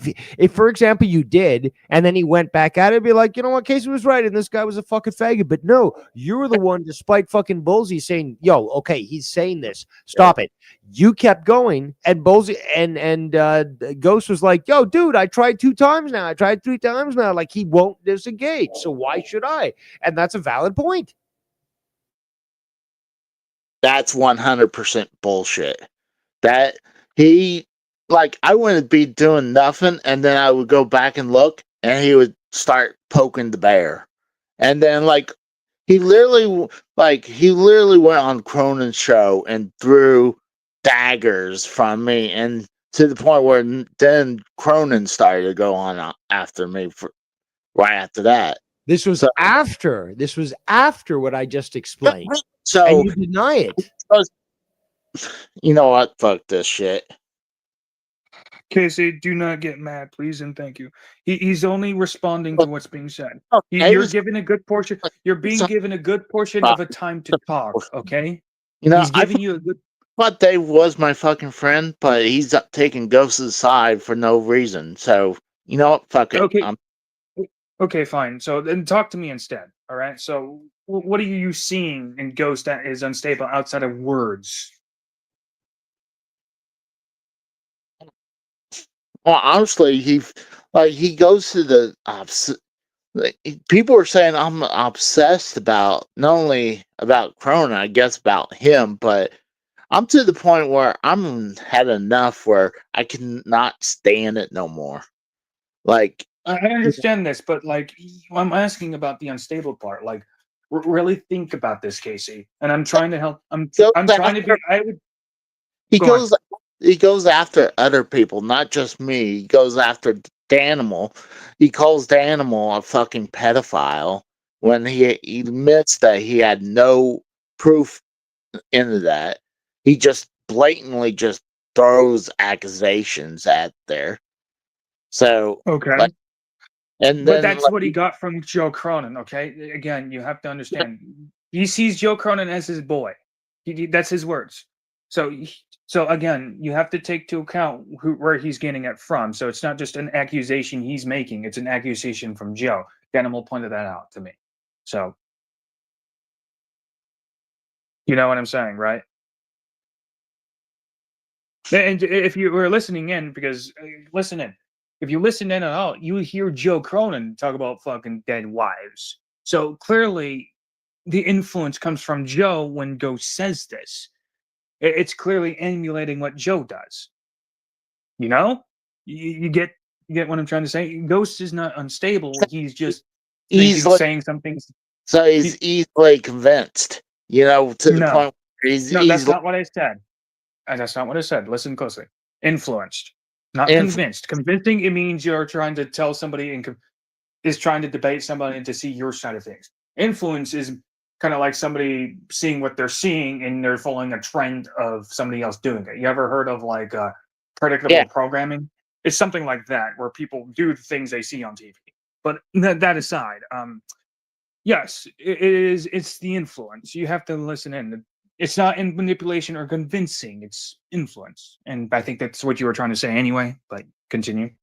And then then Joe wonders why he loses people shit like this. You know. Yes. But that's the thing though, and that's the overall point here. That's why Dave said, "How do you come to this conclusion that Ghost is unstable?" Like, Ghost is not unstable. Like I said before, he's saying these words because maybe he's not unstable, but he's a giant piece of shit for bringing up stuff like, he goes to the point where, brings up Finally, some honesty. That is where it's important. I'm glad you made that distinction because, yeah, he's not unstable because that's factually false. Is that insensitive? Is it fucking uncouth? Is it fucking uncalled for? Is it fucking gross? Yes. But that's Okay. what you should be calling out, not fucking trying to convince people of fairy tales of like, oh, well, this is why it's happening. No, just be honest. Well, then people are like, "Oh, you're obsessed, though." I'm like, about Cronin. I'm not obsessed. Like, there's Well, stuff Casey, people. we're all called obsessed, and honestly, it has to be water off duck's back. So who cares? Now, the only way to show that you're not obsessed is who cares, right? So Yeah, obviously, we're not trying to. I So still like get. I that's the mean, I thing like did. Scott tries to do. And listen close. This is the thing that Scott tries to do. No, I'm not obsessed. You're obsessed. A lot of people have tried to do this. So it's like, guy, it's them that keep trying to watch us. It's them that keeps talking about us. So we don't really care if you call us obsessed. I mean, like that could be interpreted in anything, really. Oh no, Okay. it's just something we're interested in at the moment, and it's fun to talk about. Oh, you're obsessed. Well, no. In fact, if we really think about the obsessed part, it's the fact that Joe keeps having to show his water bill, be like, "Oh, look at the grift. Oh, I'm sad and bored, and it hurts. Yeah." And So honestly, I think that's the nail in the coffin for me when, like, he starts doing that for me. Like I said before, I was getting sick of seeing people that I consider friends that he treats as shit and disregards them. And then it's just, I didn't really care being part of this Discord. I just thought it was kind of funny when I was on Ken's show like a month ago. And then literally the next day, I got kicked out of his Discord.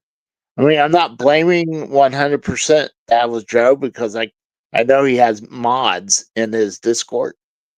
you were But certainly kicked from this Discord because of the things people you were hanging out with, regardless if it was Joe or not. People, that, that his mods know, and he knows. It's not like, oh, I don't know. He knows. but How do you think his mods know? He tells them. and I said before, it's like if I wanted to, I could. I mean, a lot of times Joe would have left his Discord open. Like I could have ran in there and like crashed his Discord, but I didn't because I had no desire to go in there. So I didn't honestly care about getting kicked out. I just thought it was kind of funny, like how fast it happened. Well, the thing about being kicked, I was kicked before. Like, so, like, it wasn't. It's not about it just being big deal. It's what Joe will pull afterwards. Now, taking the wrench away shouldn't really be a big deal, right? But what Joe does and afterwards, like, hey, bro, like, oh, it's weird. Like, it turns into this big deal. And then when you bring it up, oh, why is it such a big deal? Like, it's this sort of like pathological lying and Mm. this grift he'll pull. And, Dave knows what I'm talking about. But he's even seen this even beforehand. Ken has. And this is not even talking about within DMs and what like Joe does when he afterwards. Like he'll go to Patreon, former Patreon mess people and be like, "Hey, come watch me, please." I, Dave, go I on. do. I do Yeah, apologize. there's a lot of people in my server that have actually said this is quite the annoyance because I get these emails that are targeted towards former Patreon payers, and they're begging me to come back and watch old shit that, again, there's no new content, so they find it annoying. I do apologize coming in fired up. Apologize. No, it's fine. It's fine. I understand that, but that's between you two, and honestly, like that's between It's not, again that's between you two. That's all I'll say. But again, let's focus on the Joe stuff, okay? yeah. Yeah. So, So again, I'm going to continue. If you want to stay on, you're going to be here. That's fine. But I got to review more of this. mm, Right. You stupid Jackie Redmond believing fucking troll bag. God damn it. Daddy. Calm down. Calm down. Shut up, Paul, please, and thank you. Now this is going to be this is going to somehow turn into I'm attacking Casey, even though I don't even know what's going on. Yeah, obviously, like you see what he's trying to pull. Like he didn't know what was going on, but he conveniently brings up Casey's dead wife after what Ghost says. You think so? Oh, see, I didn't hear about this part. Like, I know people sent about where Ghost was attacking me about on his show, but Oh, you like, did. what? No, Ghost did. In fact, he did. He didn't. He didn't hold back. So No, I'm saying I didn't hear this part. I mean, I didn't like. The only reason I heard about that part is because people sent that clip into Dave's Discord, and well, Casey, yes, Joe, in fact, was like that. Like Ghost was like being ambiguous, going vague, really, going, you know who you are because I know you watch and stuff. And Joe Cronin was like, oh, why don't you dig up Casey's Ron's dead wife and do that to her? And Ghost was like, oh, I was talking about him, and he laughs out loud because he didn't. And I guarantee you, he only laughed out loud because he didn't have to say the name. And now he can play defense for you. Oh, it's not really Casey doing that; it's other people. yeah, that's the clip I was talking about. I heard that clip. Yeah, but anyway, let's continue. I'll be next. I'm telling you, bro. You have no idea, bro. But you know what? All I can say, Ghost, is I don't know, bro. I don't know what to tell you. I think I don't want to say what I want to. I don't. You see what he's doing? Like he's trying to find the right word so he can be ambiguous. Look at this. He's stumbling. He's stumbling. You see that? Like, how can I like spin my web of bullshit without saying names and not tell it really reveal anything that makes me look stupid and stuff. Like you can definitely tell, and Joe's done this in the past, but you can definitely tell where he's caught in the moment and attempting to try to choose the best words where it would give him the opportunity to claim that he didn't know, that he was unaware and had no association or interest in the topic. So he's feigning knowledge, ignorance, but he's also playing aloof. Like, oh, what's going on? Oh, that's what's going? I had no idea. I but he's paying attention. The guy watches Bullseye stuff. He watches my stuff. Claims he doesn't, and then he comments on things that he would only know about unless he was watching us. Even with Ken, same thing. I'm sure he can claim he doesn't watch, but we know he does. I'm sure he does. I know he does. And he's also made fake accounts. We've proven that as well. He's forgotten to, I've got the screenshots, forgot to log out of that, made a comment, and it's just like, dude, you're caught, Joe. Yeah, gotcha. That's the thing, though. Like, Dave, like this is a red-handed him doing this sort of thing where, like, I need to somehow like spin my web of bullshit. Like, how can I do it? Like, come on, think, Joe, think. Like, yeah, this is what you're hearing, Casey. This is actually very common with him.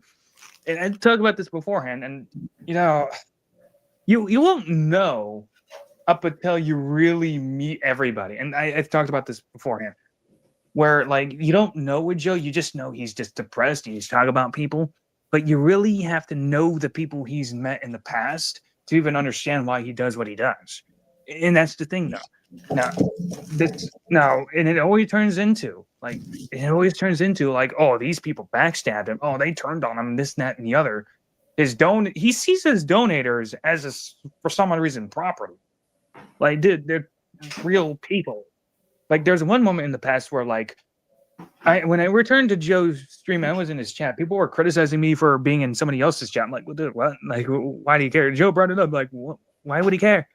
This is way before I met Dave, Ken, YR, Tony. Mind you, it's a common theme. Now, Joe was later on was like, oh, these same people helped me get the views and stuff. It's still kind of bizarre that he would take issue with in the first place, though, right? I think he treats his co-hosts the same way too, because I mean, a bit worse. Honestly, worse if you really want to go there, because like I've seen how he treats Tommy, Drew, always nerdy, even if he deserves it or not. Who knows? Gargots, like he treats them horribly. Dr. Earl, he treats them horribly. And it turns into like, oh, he backstabbed them. They backstabbed me, like, you know? Well, I mean, I remember where the whole thing, like, I know it goes before this, but I remember when JD from New York left them, and it was like, to me, I felt like that was the beginning of the downfall because that I felt like that's where most of the mistrust started, is To be because he to be had, fair, Casey, to be fair, that would have been a positive if Joe wasn't so hyper fixated on the other people around him and the abandonment issues. That's the thing, though. Like, it could have been a beneficial. Like, JD, let's be honest here, he's a scumbag. I'm not Dave gonna can say, affirm. I'm not gonna say he's like he's not perfect, but I feel like, ever since like Cronin really hadn't really done most about wrestling, and I started recently rewatching some JD shows, and because he's with Solid Monster, and it's like, hey, you know what? He's not as bad as I remember. Like, and I started You're watching it. retarded. What do you mean? I mean that you're retarded. This guy's fucking. His whole shtick is hating on AEW. He sucks Triple H cock, and he does it by yelling. It's not funny. It's not ironic. It's fucking. It's just pathetic. I have to disagree with the part of the yelling because it's funny to see a screaming, raging dwarf over nothing. Like that, it just makes him look stupid. I don't know how. Like, it's funny to see that. Like, this is the height of pro wrestling right now. This is what fans look like. You're screaming dwarfs with missing head of hair. That's what it is. Yeah. So, need to sit down and talk about the state of wrestling because I know we kind of talked a little bit, but we kind of even talked off air too. But I know I have a point of view of wrestling, and I know Dave has a different point of view. Like I'm To be. it's not really a point of view though, because like Dave and I have different opinions on AEW, but we see the same things as issues. WWE sucks. Okay, it doesn't matter how one sees AEW. We both know pro wrestling can be better. I'm not gonna say WWE's product's been No, great. but what you will do is you'll make 17 videos about AEW and all these new fucking titles and stuff, but you won't do the same thing with fucking WWE. Clear bias and a hate towards AEW. So, But that's funny because like I wanted to cover that later on with Joe because like he apparently made a video about Maven hates Triple H for no reason like that. But do you know how many professional wrestlers came out with issues with Triple H alone? exactly. Like, dude, like this guy is okay. There are a lot of defenders for WWE for the wrong reasons, and now Casey, this is another thing about this where I was talking about like the issue with WWE and AEW is the tribalism. But if you watch both products, I've seen the latest matches with WWE compared to AEW. As far as pay-per-views goes, AEW knocks it out of the park. When it comes to like segments, sometimes WWE is good, but it's boring. It's just boring, right? When you watch the matches, this is the thing that people say in pro wrestling nowadays. Some of them, WWE say, I like the wrestling, I watch the wrestling, but you watch the wrestling, it's like, what? This is the thing. So right now, as of right now, WWE is worse, and in fact got under a million views on SmackDown. That's bad. This isn't to say I like AEW, but AEW had a good show, has good pay-per-views. No, I totally agree. Yeah. I said that to Dave too. It was like, dude, usually AEW had not only they had the better pay-per-views compared to WWE's PLEs because I mean it's It's obvious. I mean, you just got to Yeah. watch the pay-per-view. And that justifies making those videos about all these different titles, despite the fact that you're ignoring that that's WWE that has more titles than AEW. So again, where on the doll did AEW touch you? Right in that butt. Well, so like, how many titles does AEW and WWE have? I think it's 27 for WWE and 21 for AEW. AEW. Well, Something that's like kind of a lot nonetheless. Like, what the fuck are they doing? Well, see, the thing is, Bullsy, on see, thing, the biggest reason is AEW, they have, for their mid-card titles, they have the international title, they got the continental title, and they got it, yeah, it's unified with the unified title right now, but they're Unified with the unified Yeah, what is AEW doing? Dave, you gotta be honest Yeah, here. That's kind of a dumb. that's not a decision that I endorsed. Tony didn't get my call, but they should have not unified those titles. I was never a fan of the Continental title because it was sort of a recognition that, oh, it was never really clear. That's another thing that Tony wasn't clear on. It wasn't clear as to why there was a belt for that, because it seemed to me like you win these two belts, the Japanese pure title, I believe it was, and Eddie Kingston was the first one to win this, but and then the other one, I don't know, it was something with AEW, and they're like, okay, well, you won these two, but now you win this third one, and then they and it didn't make sense, but like then they carry it on, and Okada gets it. yeah. It just, and I don't know, and then you've got the it became unified and all that with the international title, which should have remained independent, because that was one that they were basically putting on the line in foreign promotions and stuff, which was just great to bring eyes to that product. And they unified that shit, and now they've got the national title. I guess it's different from the international title. I do agree with the women's tag team title that they've come out with.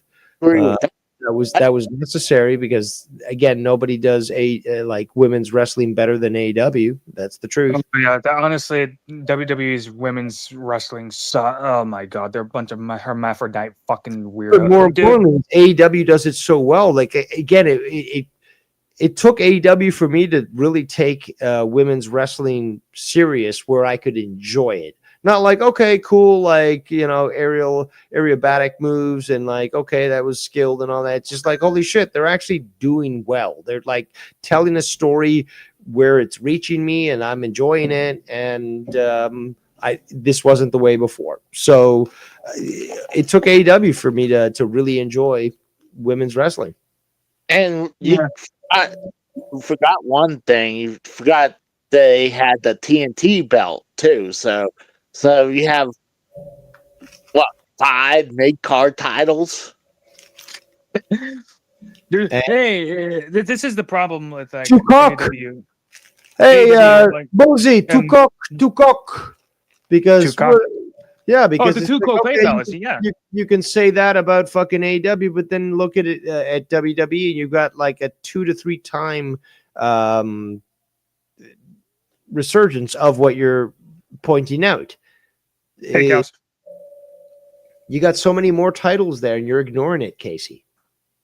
But either way, though, I think this is a more overall issue with pro wrestling nowadays, and I always blame the politics. It's everybody's a winner nowadays. Like the lib need to fucking go. This is the main reason why you got all this stuff. You really only need like three to 4 titles for like men and women. Like you can have like the world title, the mid card title, the tag titles, and the women's title, women's tag team title. To each round, but importantly, you don't only need like 4 to 5 titles on each show. So I don't understand why they need all these titles. It only comes off as, well, everybody's a winner. Like, shut up. Here's the tragedy in life, people. Few make it, everybody else is losers. That's just the way it is.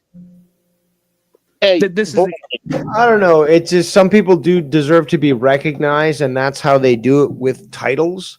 But if it becomes overwhelming with titles, that's where it becomes a problem. So now we're on the threshold with AEW. And WWE already has gone overboard with that sort of thing. They've both gone overboard. It's not like well, one person problem. It's no, a multitude of no, but issues. there's no comparison. You can't say, "Oh, well, AEW," when WWE did it long before, and more importantly, just flooded it with. Well, With all, WWE had a longer reign in the 50-year long it doesn't reign it compared to doesn't AEW. justify flooding the market with fucking titles again. Like It a doesn't. Raw. Hold on, a Raw tag team title. And a SmackDown tag team title, and then you fucking mix it up. So like, oh, they've got both belts. Like, this is boring as fuck, guys. Come on. well, hey, But boy, again, I want to point something out. There's okay.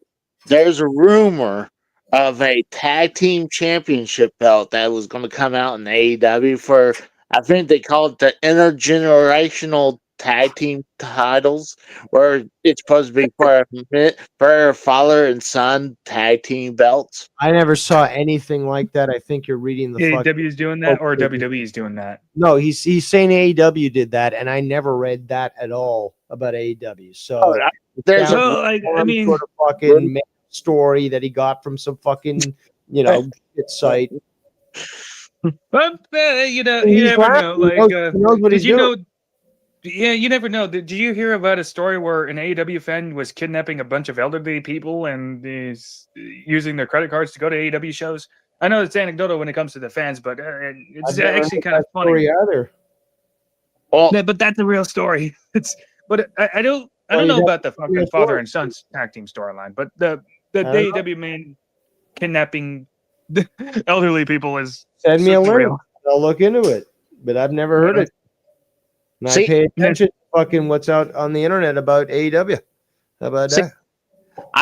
I came up with an idea for a new set of tag team belts for AEW. It's a brand new concept. No one's doing this. I call it the interspecies tag team belt. So like it'll be animals are gonna win these tag team belts. It could be cats, dogs, birds. Then why not recommend that for WWE? If it's such a great idea, huh? Or again, are you showing your bias, which I've been trying to point out, and it's being ignored? But it's again, where on the doll did fucking AEW hurt you? Are you seeing actual competition that you don't like because you realize what a threat it would be to WWE? Or do you view it like I did when it came to TNA when it first came out? It's just like, okay, whatever. It's another fucking promotion. Like, they're not gonna do anything to WWE, and like, okay, fine. It's cool if they fucking run. Like, what's the difference there, Casey? Because I don't feel a threat from anything being a AEW mark, but you feel a threat from the small company called AEW. Really, nigga? I think he just likes making fun of AEW. Honestly, it's not a threat. It's like you look at a. Hey, I make fun of AEW too. Like I can't help but see it as a. But if WWE it's is like, rightfully made, okay. But like Casey is just going after them, and he's been going after them for a while. And again, why would you make 12 videos in a row about fucking different belts being made, and then belts for animals and all that, Casey? Again, like, we don't get a straight answer from Casey when it comes to that. It's just psychological because he sees it as a threat. He's protecting a brand that you just admitted that, if you're honest with yourself, you don't like because it used to be good. You witnessed it. WWE was enjoyable, but now it's not. And you've got an alternative that actually is enjoyable. But Casey will defend them with illogic. okay, well, Casey, you think WWE is better than AEW?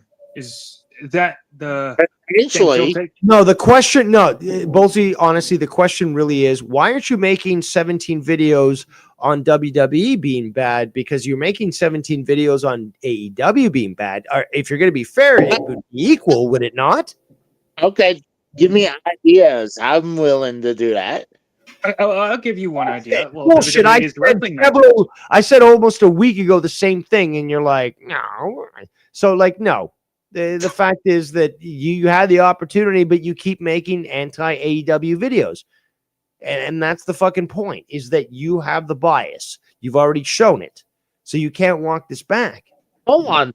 I find it kind of funny when I see Tony Khan winning a championship belt out of a claw machine. I find that'd be funny. Tell me that wouldn't be funny. Like, It's not. I'm not retarded. But you got apparently insulted by that when I just told you the truth, being blunt, and you left my server. So let's just be honest here. I overreacted. I was You ups- overreacted. I overreacted from being upset with the whole situation with Ghost. I was just I had to get Casey, I understand it, but the thing is, like again, you have to understand, like we've been trying to tell you this through the entire time. When you give it, expect it in return. You know? So like if you give disrespect, expect it in return. This is the same thing I tried to tell Facts Channel. Dave, Casey, this is the thing a lot of people don't understand. It's true. I don't understand. Like, if you're going to go at somebody, expect it in return. It's just the way it is. You know? That's true. Like, I'm not trying to say, hey, you should be cool with Dave just because, but at the same time, you have to expect it. It's just the price to pay. I suffered the same thing. Like, and I didn't even really talk shit the first time around, but yeah, I get lumped with the shit people trying to take Joe down, who hates him, backstabbing, all this bullshit. Well, guess what? That's just part of the game. That's just the way it is. You either suck it up, buttercup, or you know what, do what you did and remove yourself from it. It's just the way you do. One or two options, and I think you made the second option by removing yourself, which is fine. I'm not against it, but to complain about it still would be like, I mean, again, haven't we just told you? Again, you've been gaslighted, Casey. That's what Joe Cronin said. Like, you were brainwashed into believing what people like me or Ken or others said. So, Yes. According to Joe Cronin. So that was correct. Joe's not correct. What we're trying to tell you is, and trying to say actually, is that you did everything on your own volition. And Joe's trying to say, oh, you're so easily manipulated, and we just told you to hate Joe, and now you hate Joe. That's really what he's trying to say. That's how he thinks by it. Then he'd be incorrect because he'd be retarded. That's what you say. Because no, that none of you guys ever said, Casey, you gotta start hating on Cronin. And I didn't say I hate Cronin. I just don't like what he's been doing lately. Like, but Casey, like, again, you don't like what he's been doing. That's one thing, but again, like, you're taking issue with things that been happening since 5 years ago, if not longer. True, but maybe I'm just getting sick of it. It's getting like kind of interesting to be sick of it now, don't you think? Like, it only took me a year, and that's when I started watching Cronin, and it was like, yeah, I'm gone. Like, it's pretty easy to catch on the moment you kind of see everything. Now, it just depends. I guess when the whole comedy is gone and it's no longer entertaining to watch, I guess, and then it's just garbage. It's kind of like it's almost to the point where it's like you watching it for the longest time. It's kind of like if you watched WWE for the longest time, and you're kind of like, why am I watching this if it's garbage? Oh yeah. So anyway, I wanted to get back to Joe. We went to wrestling talk pretty easily, and yeah, I do want to talk about what Joe says about WWE in defense for Triple H when Maven literally exposes the guy. By the way, but let's talk about his Joe and his rift and attempt to deceive Ghost, trying to say, oh, it's other people that tell Casey to hate him. Oh yeah, I think you. I don't want to say what I want to. I don't want to say what I want to say, but like, yeah. This is the part where he was like, That's I don't brave. want to say anything. That's brave of you, Joe, not to say anything.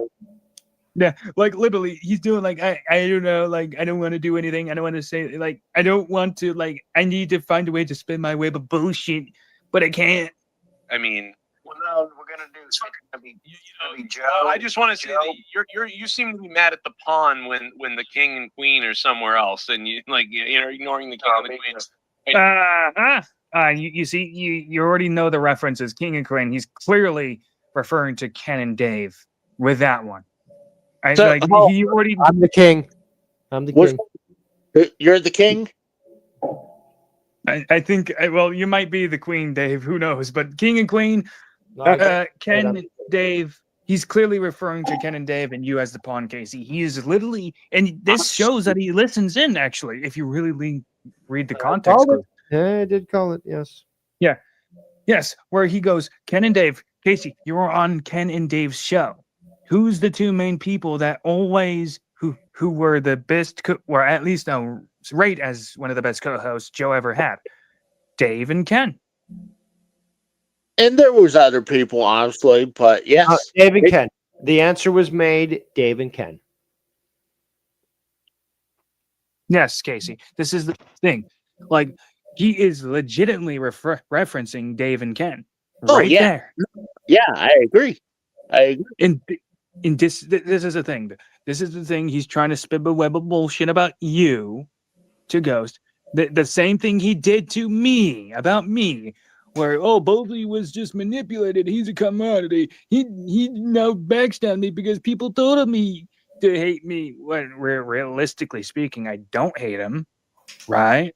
This is a common pattern. Can I ask a question real quick? How do I know you guys ain't brainwashing me now? Like, can you promise you're not brainwashing me right now? What do you think brainwashing means, Casey? Pretty much making, making. That's a hard description. Oh my God. Oh my! You are struggling. You are struggling with the basic definition of brainwashing. No, it's like we don't take our brains out of our heads and then like put them in the sink with like soap and scrub them up. Okay, like come on, dude. Like you can answer this question. I believe in you. Well, it's pretty much telling you what to believe, even though that's probably not what you truly believe. That's how I feel. Like, fuck the definition. That's what I feel, Bullsy.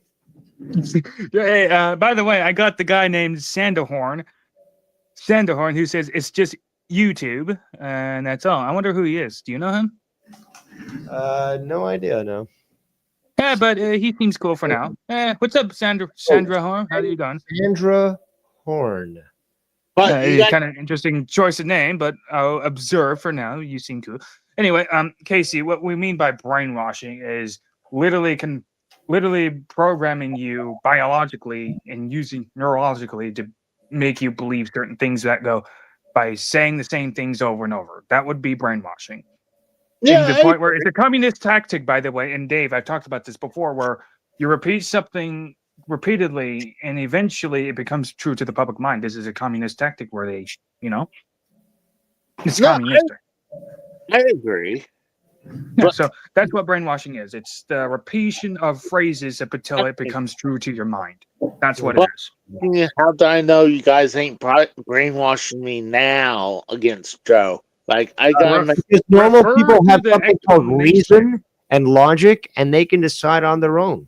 They can realize, hey, is somebody trying to gaslight me? Yeah, they can. We expect that of you, Casey. If you can't figure that out. But Casey, let me just say this. Refer to the explanation I just gave you, and are we repeating phrases to you like it's true? No. There you go. Then we're not brainwashing you. Bolsey just gave you a fucking definition of brainwashing, a good one. Yeah, remember that.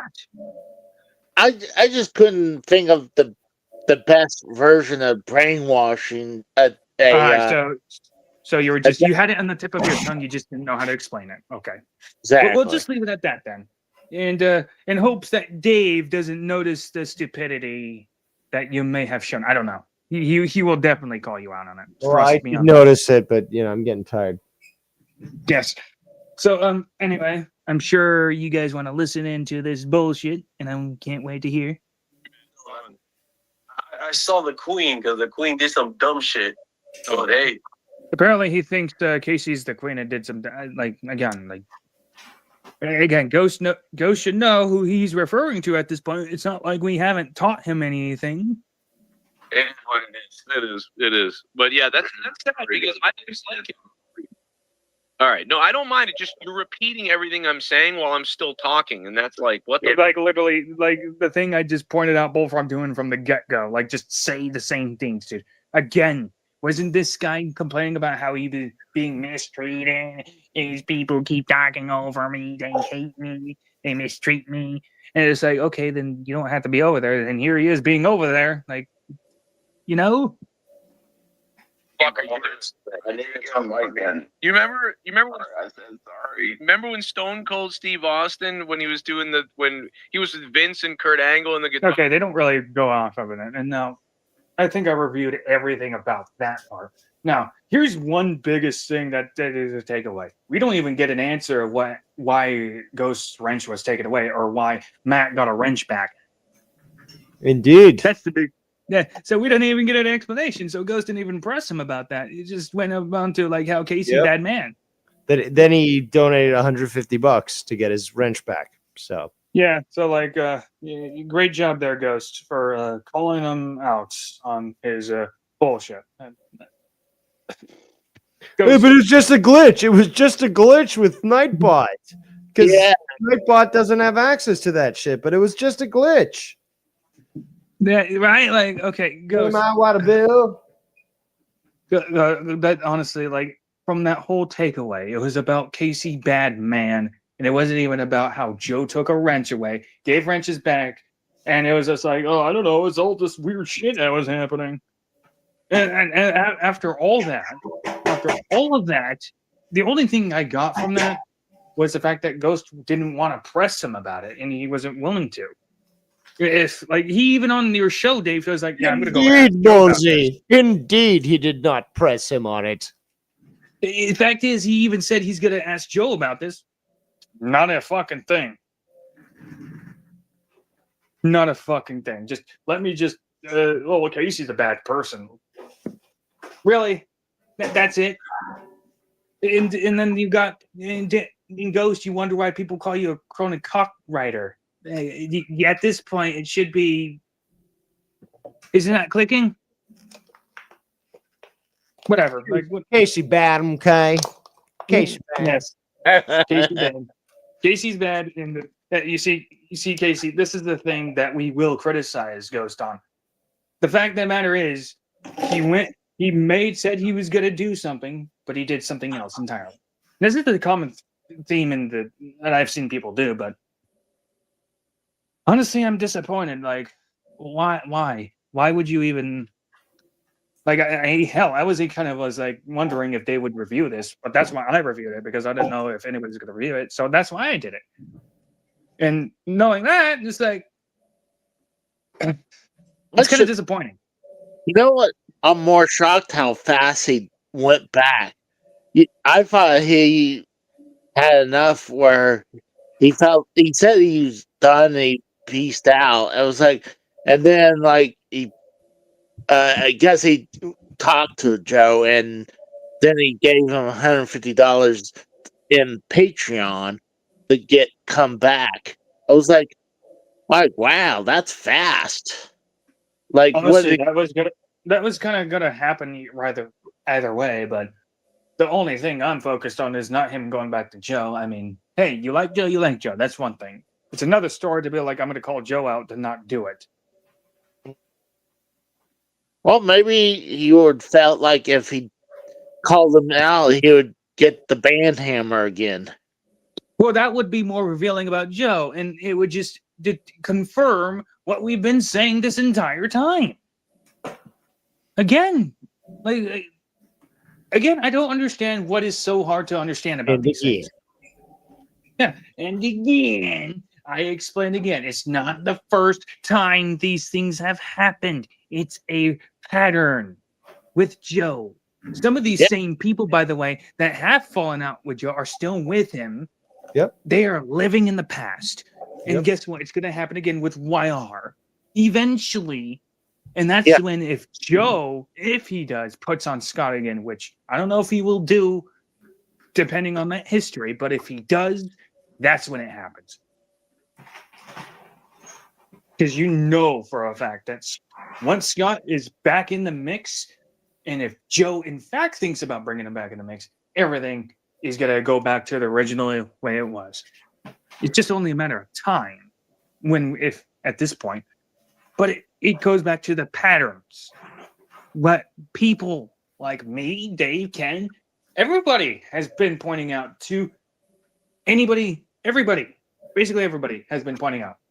Mainly me, Dave, and Ken, but everybody has been pointing this out. This is a pattern. It's going to happen. It always does. And guess what? Ghost didn't call him out. Fine. But at the next time, please don't say you're going to call him out and not do it. It's just, I'm sorry. I just reviewed you not being able to do that. At least be honest, you're not going to do it. But that aside, I really want to go talk about that. Now, I already covered everything about this, guys. So your thoughts on this as I find the Joe defending Triple H sucking his big nose or whatever he calls that, What's your thoughts on the whole spiel with Joe and Ghost? I think that again, Joe sort of revealed himself by basically trying to set up tribalistic decisions. And rather than saying like me or Ken, I don't care if you watch Joe and me. I'm going to keep saying my thing, and that's how it is. And I'm not going to judge you for going to other shows. But Joe can't accept that of other people, and we've seen that. Casey? Yeah. Your thoughts? Answer the fucking question. I agree with that. What? No, see, he's not saying it. What were you guys talking about? I wasn't paying attention at all. So he's like, I agree with whatever somebody was saying prior to me paying attention. What were we talking about, Casey? What were we talking about? Just to prove that you are correct in your statement. What were we talking about? Well, you're saying your last thoughts on the whole situation about Ghost and Cronin. And I was like, that was the lead. I mean, but what was the comment?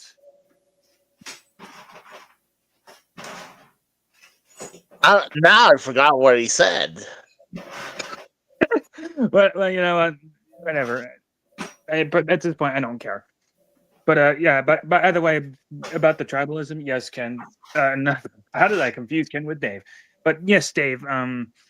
Yes, it's tribalistic. They were even like, oh, like Joe's a god and all that stuff. They even know they're tribalistic. So, but they just don't care. But anyway, I wanted to review like Maven still crying about Triple H. Like this is another thing. Like and listen in, but I have to listen into this, guys. So do you. Let's 1 hour and let's 20 listen to minute this podcast. This like defense for Triple H and WWE. How dare you criticize Maven for the guy that has literally experience in backstage with people and worked with the company? But how dare he? It's available right now on patreon.com/Joe Cronin Show. I'll try to put the link down below, or if you're on Patreon, you can just download it, play it, listen to it, podcast it, whatever it is. It's all in there. So enjoy that. But here is some of the clip. Joe Cronin, this idiot. Yeah, he could have really gone, and he seems like he's nice, Yeah. It seems like you're not really making any progress in your statements, but let's hear what Luke Hohas has to say. By the way, Luke, turn to Lord Christ, he will save you. That's the thing. I don't want to shit on him too much, but like when By the way, Dave, what kind of background noises are you making, dude? I'm hearing going all through, the time. I'm sorry, I'm going through my tools right now, just organizing all my bits and screwdrivers and shit.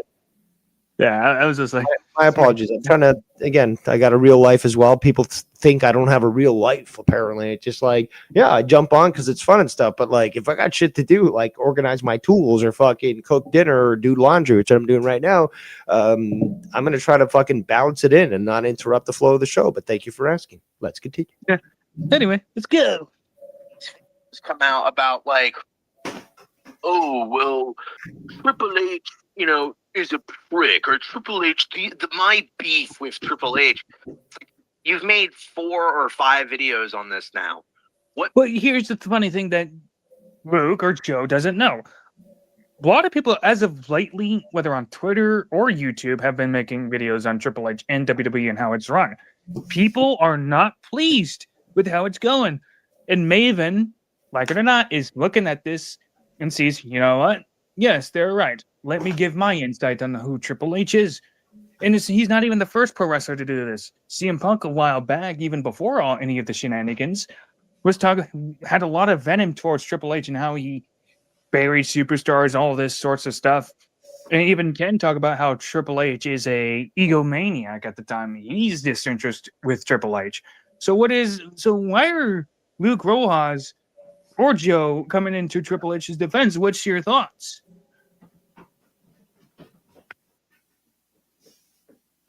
I'll assume I have no thoughts, but anyway. Who are you asking? He was Yeah, asking both of you. Weren't you listening? I was listening, but there's 2 of us on the call, so unless he prefaced it with my name or yours, I don't know who he's asking to say first. So I thought it was kind of open ended there, but okay, fine. Exactly. Dave first. I thought he said Dave, so that's why I didn't say I did anything. not say Dave. you default to your emperor. I'm glad that you bend the knee when it's convenient for you. But anyway, Dave, what's your thoughts? I don't honestly. I'm not even concerned. Well, Casey. Well, I feel like there's like 2 different eras of Triple H during that time. When Triple H was with Maven, and that was like when Triple H was trying to stay on top.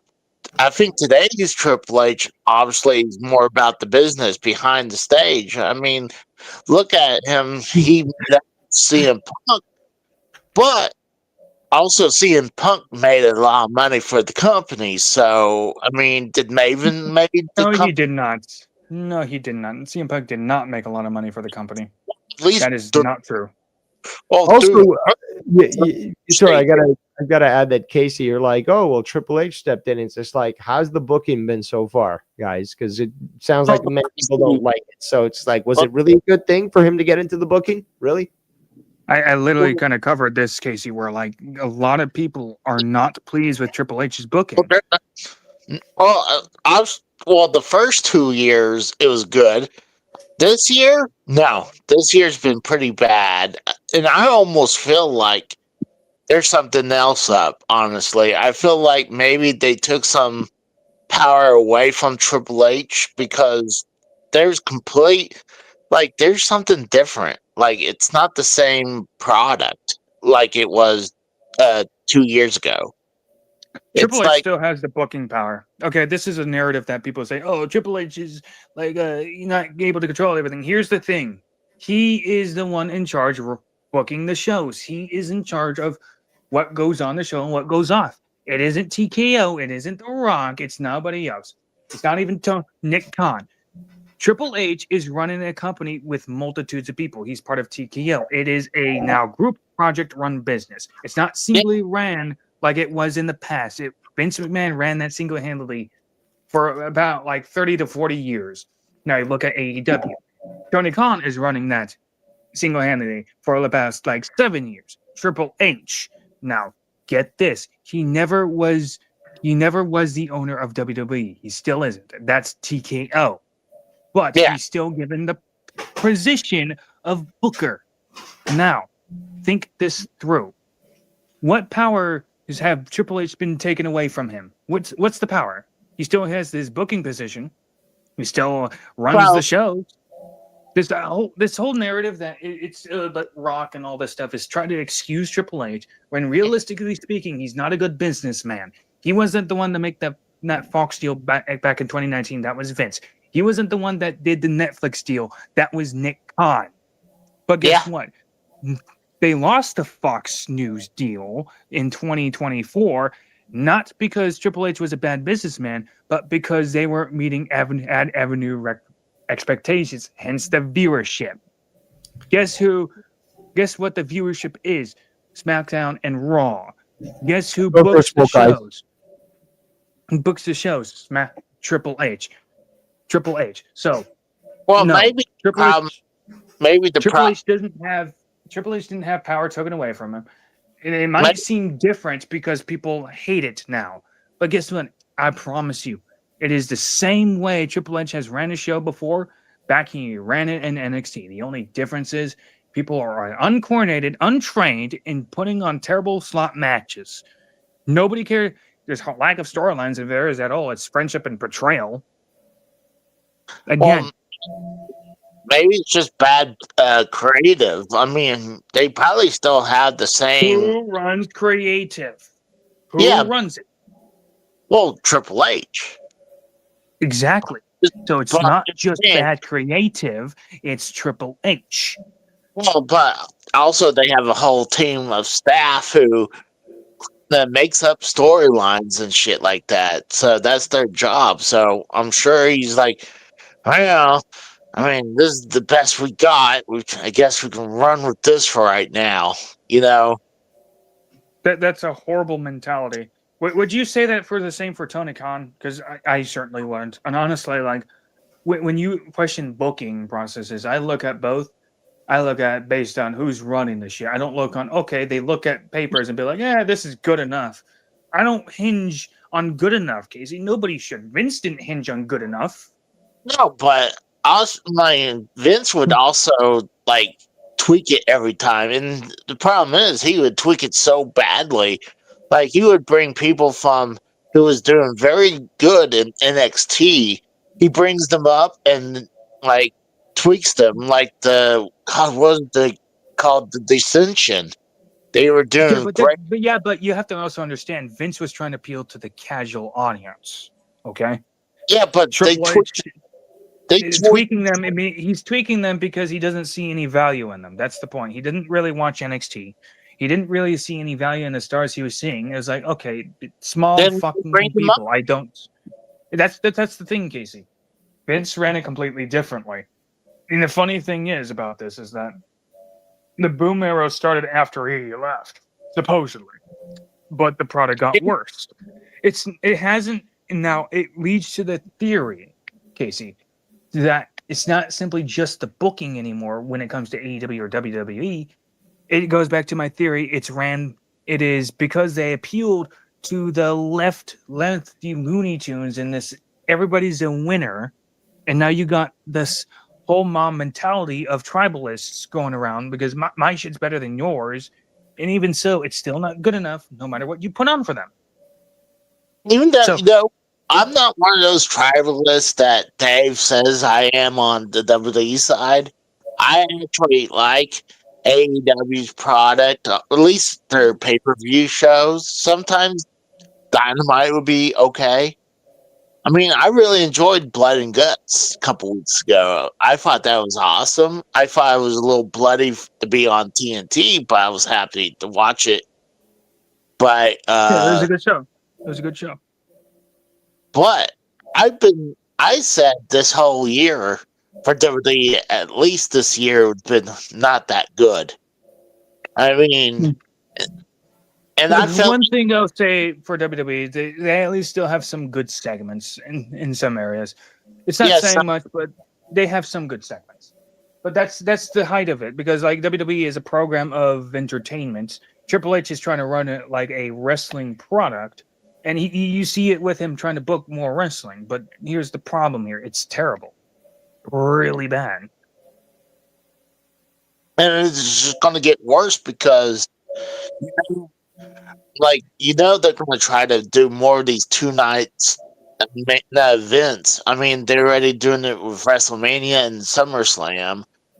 And Oh I yeah, would, so that was a whole Triple H idea. It wasn't just a Vince idea to do 2-nighter events. That was all Triple H. He wants I more of that shit. Yeah. Thanks for like oversaturating shows, asshole. I thought that was Nick Condell where he wants to do Triple that. H. Triple H. Triple H likes that idea. He loves. I don't know why, but that's who he is. I'm okay with 2 nights WrestleMania, but 2 nights SummerSlam. I think they should just keep it at 2 nights WrestleMania, and that's it.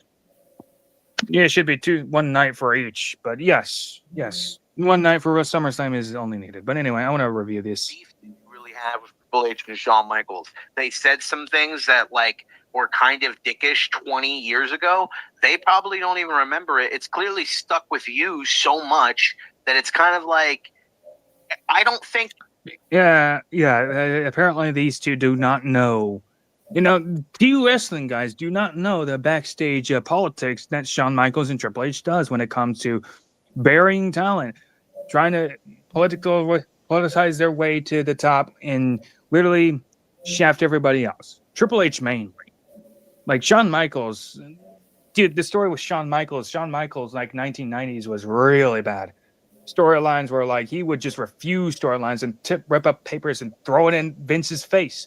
Like that's how entitled Shawn was, and Triple H no different. Like, dude, he went out ahead and buried Bill Goldberg, letting him lose to Gunther, the guy who can barely fucking do anything, just chop, fucking stupid chokehold and fucking stupid top rope splash. And like, dude, these are the same guys, and yet they're somehow going after Maven for pointing these things out. Oh, but you're mad about saying words, but no, like these two were scumbags in the past. Triple H still to this day, but you get the point, right? Don't know if that he's still like that today.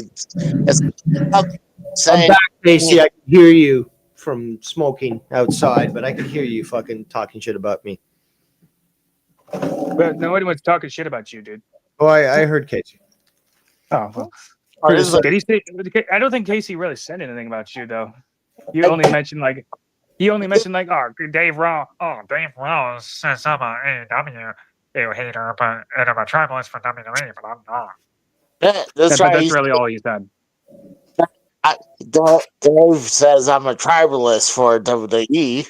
So no, I say that because you make more videos about AEW than you do WWE, where that is warranted. Again, if it's going to be based on reality, you're going to make more videos on WWE for what they do than you are AEW. That's true. I'm not going to lie.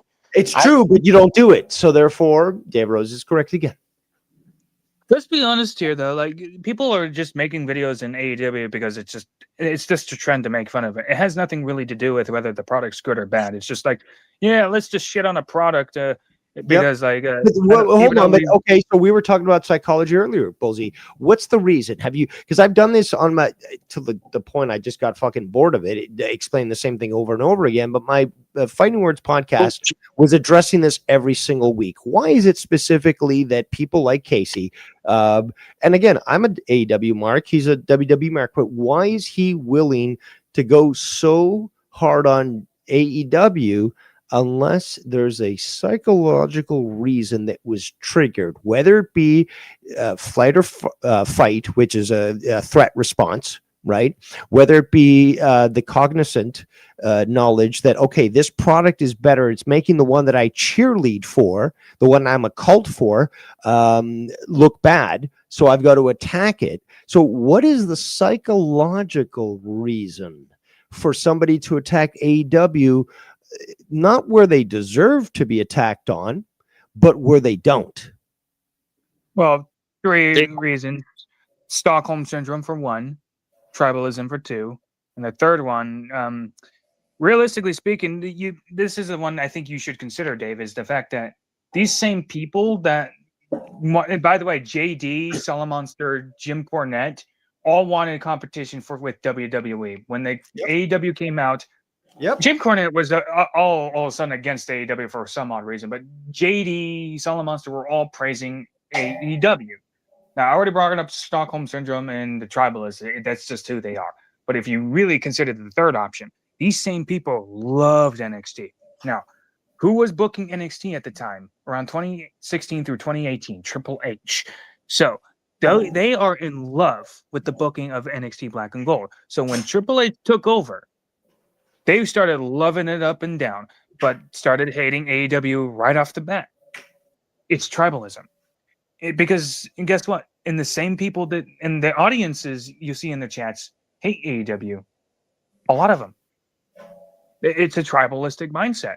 They have this idea like us versus them. Triple H booked babies and Tony Khan bad because they needed. So what you're saying public is enemy that number one. the mental immaturity of somebody like Casey has him emotionally react rather than logically to attack AEW for some visceral reason rather than that being of logic. Not Casey, not Casey, but Jim, Kami Cornette, JD from New York. I haven't really seen Solid Monster do it, but a lot of others like BC Amplified have done this. Even Joe Cronin have attacked AEW. It's like, wait, hold on. Like, this is the product you wanted.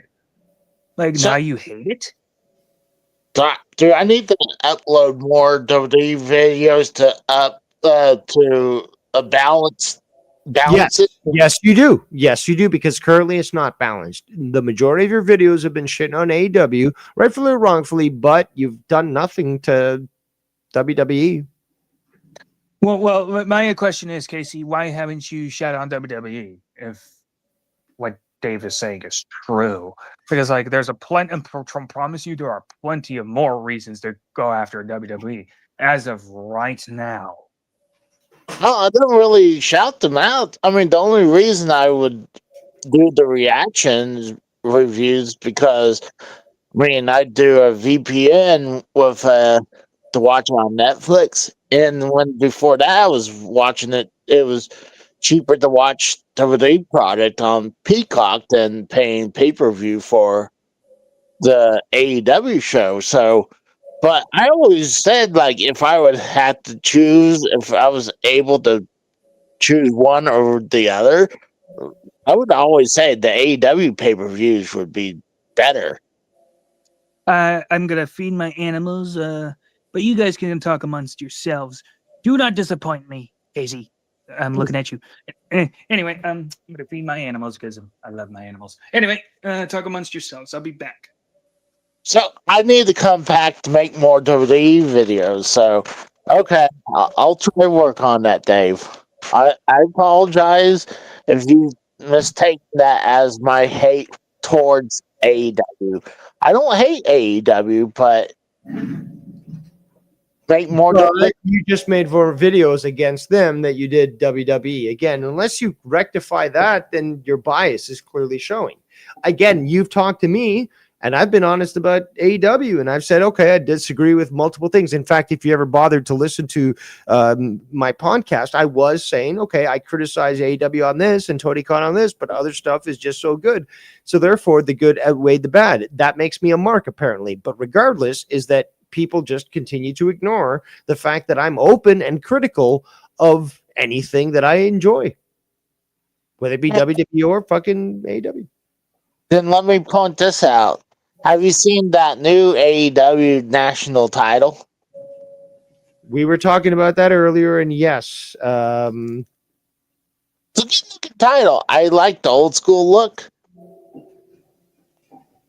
but it looks like it's a little close to the NWA version. Like, and I'm talking about, it was like the '80s version of the NWA national title. Yeah, there's a lot of companies that offer the exact same fucking stamp. I mentioned this yesterday, and I don't necessarily agree with all the looks, but it does have a very retro classic look to it.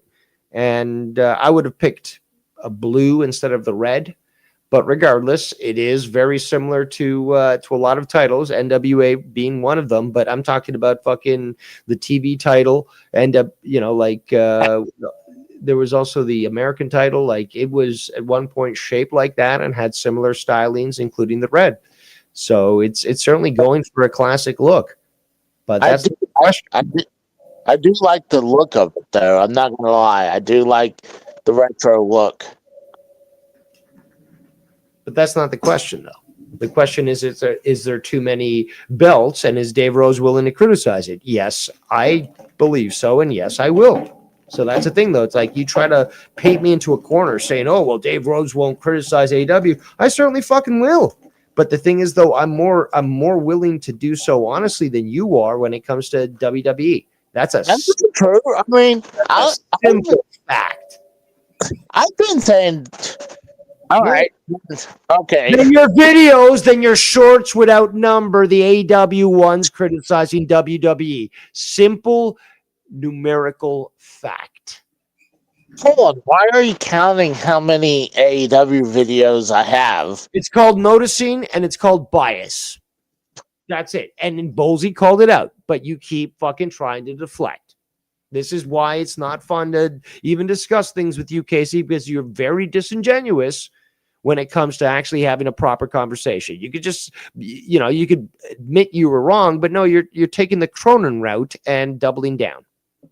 I mean, I have to go, I had to lean back into it because I'm pretty sure I feel like you guys are brainwashing me. So, I have to, start drinking some of that Cronin Kool-Aid again, so I can. Making jokes is a sign of a weak mind. But I criticized WWE for the longest time. I would say the first 2 years when Vince was out, I thought it was that the product went up. But for before that, I thought at least 10 to 15 years the product was horrible. And then I feel like this year was pretty bad. I mean, I would especially one of the things I would have done different was obviously the Cena tour. I mean, where Cena should have turned heel at WrestleMania. If you want that moment, he should have turned heel at WrestleMania. And that would got them a little time to figure out what they want to do with him to be a heel. But honestly, they botched the heel run. And then now they're botching this whole thing with the last time is now tournament because, I mean, it's pretty obvious now it's going to be Gunther who's going to be his last opponent. So I'm back. You're talking about John Cena and his last run. Good to know that Casey's criticizing WWE now. Continue on, Casey.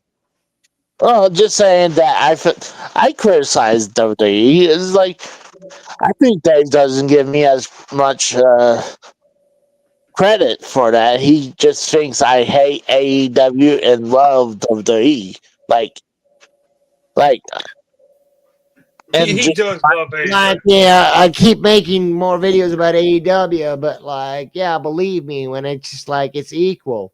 Stop it. Equal. Well, I mean, Casey, this is a funny thing that I've talked to you about before. You could easily make a video about WWE talking about the issues. You just talked about John Cena's run. There's one match I think you should talk about, like Jey Uso versus CM Punk. Dave, I believe you heard about this, but Casey, you've seen the match. That was a slop fest. Why don't you talk about that? Yeah, it was okay. I mean, it was okay. I mean, I think they should, for that Saturday main event, I think it should have ended up as a English. Well, seriously, Casey. Casey, continue with your point. You didn't think it was bad, but what was your? It's okay. I mean, I felt like they should have had no winner at Saturday's main event. It should have ended up where maybe a winner at a later date, like at the Survivor Series or something like that. or even maybe wait until the Royal Rumble. But Casey, well, like I honestly don't know if you actually watched the match or not, but the first thing you'll see is Jey Uso overturn in a neck breaker, and then you see CM Punk stand up and then kick Jey Uso, and I'm just sitting there like, wow, these two are very professional at what they're doing. It was bad. Dave, you got to see the match because it was so I know. bad. I don't think I will. Yeah, it was so bad. Like these guys, you got Jey Uso not giving a fuck, just like sandbagging CM Punk, and CM Punk just being pissed off and showing how a weak, flimsy bitch he is. By the way, he struggled to keep Jay up in a fireman's carry, and he just fell. He just fell. It's like, dude, this guy's fucking weak. This shows that he's not as good as he used to be. If he can't do it anymore. Yet he's still there trying to be like, yeah, I'm a fucking great performer. Yeah. And dude, this guy's been carried ever since his return to WWE. He's been carried through everything he's been doing. It just shows to both abilities in WWE and who they push. They performed terribly. Now, I'll give Jey Uso this. He sells merch, and I think he could be pretty charismatic. The problem is, his yeet shit is fucking gay. I wish he just stopped doing that. Oh, fuck, dude. You will never see me. You will not catch me dead seeing me do that. I do not know why. Anybody. I don't know why he even does it. The only explanation is, well, he's just a fucking guy who gets benefits because the Simone privilege thing, because he's always drunk, apparently. So you're saying if Jey Uso's coming down the aisle, you're right beside him, you wouldn't be eating right beside him. What makes you think I would be, Casey? I just think sometimes being in the stands at that moment, it's different than when you're just watching it on TV. Okay, Casey, put yourself on camera right now, and I want to see you do the yeet, and I want you to say, yeah, that's fun. Please do that. Please do that. No, thank you. Exactly. You wouldn't even do that. Dude, who the fuck wants to do that? It's gay. See? It's gay. But, hey, Dave, Debbie Dynamite's going to be down here, I think, in December. So I'm thinking about going to it. Or probably not, because, my hatred towards AEW, Maybe I'll show up there and protest. That sounds a very passive-aggressive statement from you, Casey. So, I mean, he gets the impression that you really love AEW. So, yes, it's a passive-aggressive statement. Maybe I'll go there with the sign on a post and right outside the arena so I can protest. Hey, Casey, if you want to take it a step further, just be like, you know what, Dave? Just for you, I'm going to film myself at the WWE headquarters with an AEW shirt taking a shit. And I guarantee you, it still will not be good enough. You take it that far and see his response. Yeah. Oh, if I did that, Dave would say, all right, maybe I was wrong. Maybe he was wrong. You never know. But you just gotta take it that far. Maybe Dave Rose would be like, you never know. But that aside, it's WWE. When it comes to WWE, there's a lot of big defenders, and it starts with JD from New York, Solid Monster. Though Solid Monster isn't really an anti-AEW as far as I could tell, but Jim Cornette. Oh, he is. He's been from the start. And he was one of the people asking for competition. He gets it. Time to hate it. I kind of think that Jim Cornette wants a job back with AEW, to be honest. Well, not AEW, but WWE, to be honest. He's one of many. That's why you have all these old schoolers fucking shitting on AEW because they want in on WWE.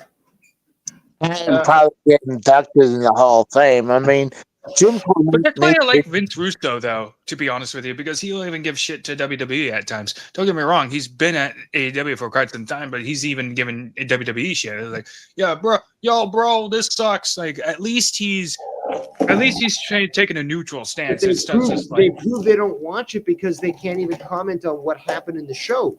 So JD will be like, "Oh, it sucked and stuff," but like he can't even describe the basic fucking events that happened during that show. Dave. One of my favorite, like I was played a clip of JD from just raging out over a tournament at the time where he was like, "He was supposed to be for Kyle fucking Fletcher, bro. Now you ruined him." I'm just sitting there like, wait, a tournament was supposed to be for specifically Kyle Fletcher to win? Like, who is even this guy anyway? Like he got mad over like a particular star not winning the whole fucking like tournament. Like, I don't know why he wanted. Like the purpose of a tournament is supposed to be unpredictable. Why does he want a predictable outcome? Because it's Like, false. Like it's all performative with JD. He got rejected from accessing their media scrum, and he wasn't allowed rightfully to an so. after party. And even Dax from FTR made a T-shirt where it was just like it showed JD at the window of the AEW event being denied and crying. And yeah, he just fucking schooled him, just like fucking Mercedes Moné. Like she was the one that actually had it so that because he was announcing for HOG and House of Glory, and because of the shit that he said about her, she said, I'm not showing up on that promotion unless he's not on commentary. So like for the last 9 months, he has not been allowed back to commentary, and he's gone on social media and fucking cried about it. Oh, they did this to me, blah blah blah, and it's because this guy just, he talked too much and he angered the wrong people. That's the funny thing. It goes back to like for all the shit that he says that spews out of his mouth, and he wants to be like, "How dare you not take me in for all the things I've said and done?" Like, dude, like what you expect? Like you say the most outrageous things about people, and then you wonder why people don't want anything to do with you. It's like, dude, it's a no-brainer. The only thing keeping you with your stupid ass live viewers is that personality that you keep portraying, and that's the only thing that keeps JD irrelevant nowadays. It's like, oh, I wonder what kind of JD's gonna rant about this day.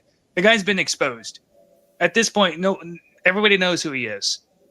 The only thing he can continue doing is his raging, ranting bullshit, which people already bought as just part of the character, and the only time that and it made JD a little too high on his horse because it made him think, yeah, I'm fucking good, Bruce. No, you're just fun to make fun of. That's really what it is. But that is said, I haven't gotten much into the Maven still crying about Triple H video that Joe Cronin made. I'm going to continue with the review. So let's go. Come on. I don't know. It just doesn't feel real to me because it's like obviously you're appealing to people that don't like Triple H and Shawn Michaels, or appealing to Like who? Like who? Who are these people that are being appealed to? Like they've seen them on the internet. Like I mean, it turns out that they do know. So like, why don't you just point them out? Like, so you're aware. But here's the thing. Like I said, Maven has experience. So why are you going after him over this? I don't know. like easy drama and stuff. It's like, oh, Easy drama. Yeah. Who would have thought from the guy who starts shit on shows over talking shit with Joe to Joe is complaining about people doing drama? What are the odds? Don't you think? I think so. more drama on Shawn Michaels or more drama on Triple H, yeah, I'll click on that. And then they're just going to shit on DX without even hearing the other side of the story because it's just like, no, it's not about the story. It's about an excuse to leave a hateful comment on Triple H as a person, and it's like, so it's like you look in these comments of the video and it's always just people like, I always knew Triple H was a horrible person. And if it's a video about Shawn Michaels, I always knew Shawn Michaels was faking his Christianity thing. And they're all about how like mean and these two were, but it's like you're more mean. Like your hatred. But you, the two Quay fallacy, No, that's not how that works. For one, Luke, you need to learn is the fact that Maven is talking about backstage history with these two. A lot of the pro wrestlers and nowadays talk about backstage history with Triple H and Shawn Michaels. Even Jim Cornette talks about this and his issues with Shawn Michaels in the past, why he doesn't like them. It exists. And the main people that a lot of the pro wrestlers you will know that don't like from the past is Triple H and Shawn Michaels.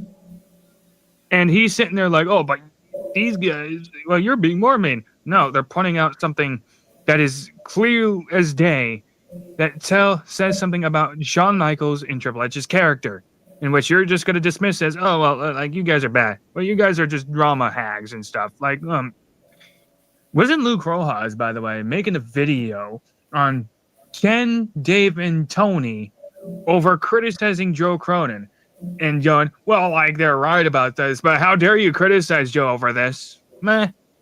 And then in the same day, call into Joe and then attack YR, Joe's donator, and talk about drama.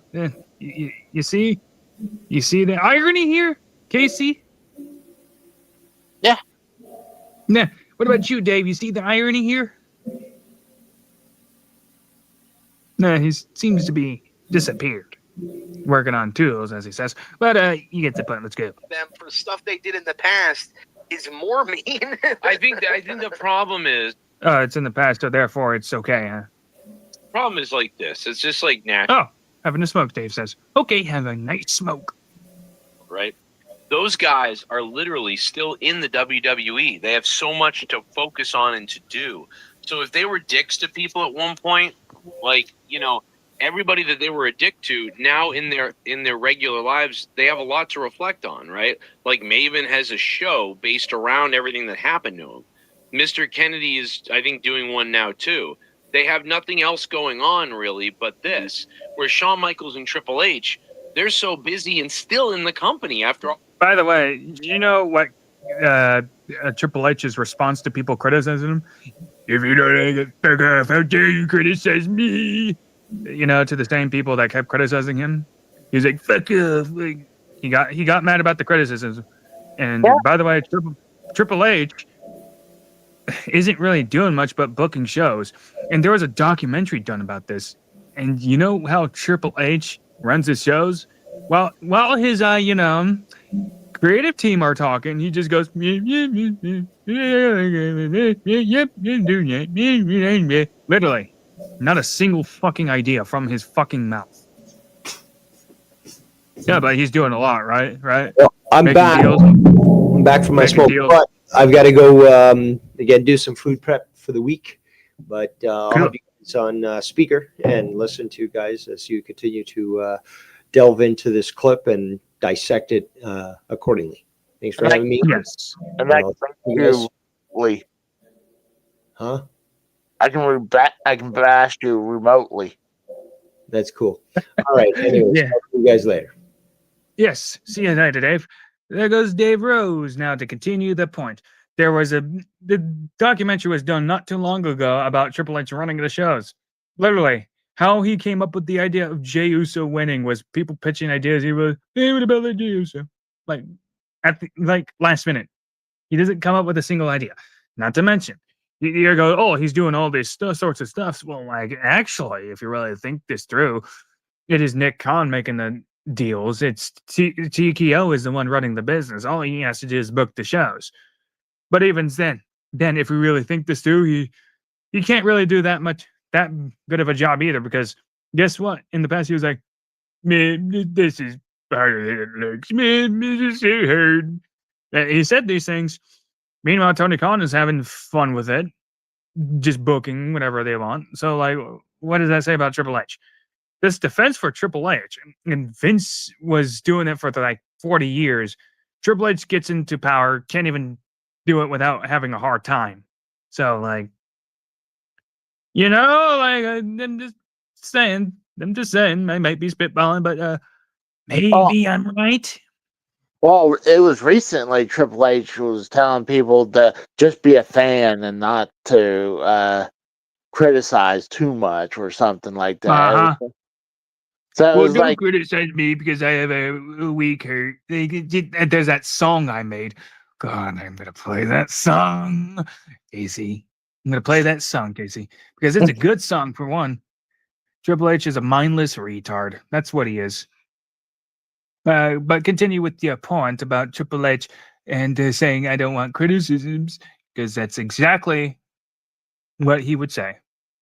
oh yeah, I mean that's exactly what he says. That like he told people just be fans and not to criticize the product. Like I'm like wow, like I mean, and I think they mainly were aiming at people like the podcasters. I mean, not really the fans, but the podcasters.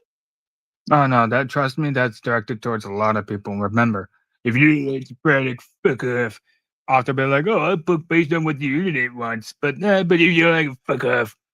So basically, like this is Triple H. I'm gonna, oh boy, I'm gonna play that song. Ah, but yeah, let's continue with this. So they're not going to take time out to start just bashing old talent that they either liked or didn't like.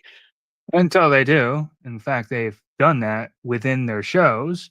Triple H, for example, Bill Goldberg bearing him with Gunther, John Cena, another guy he fucked up a run with. He may not do it on a podcast, but he will certainly do it on his show.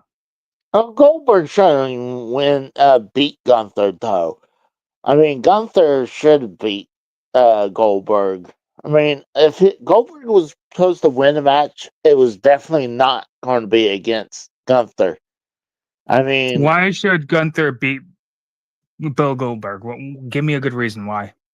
well, because one, Gunther like still has future. He could use it as saying, "I retired Goldberg," and two, like I mean, he's up and coming. He's just like he's definitely someone who's credible who could beat Goldberg.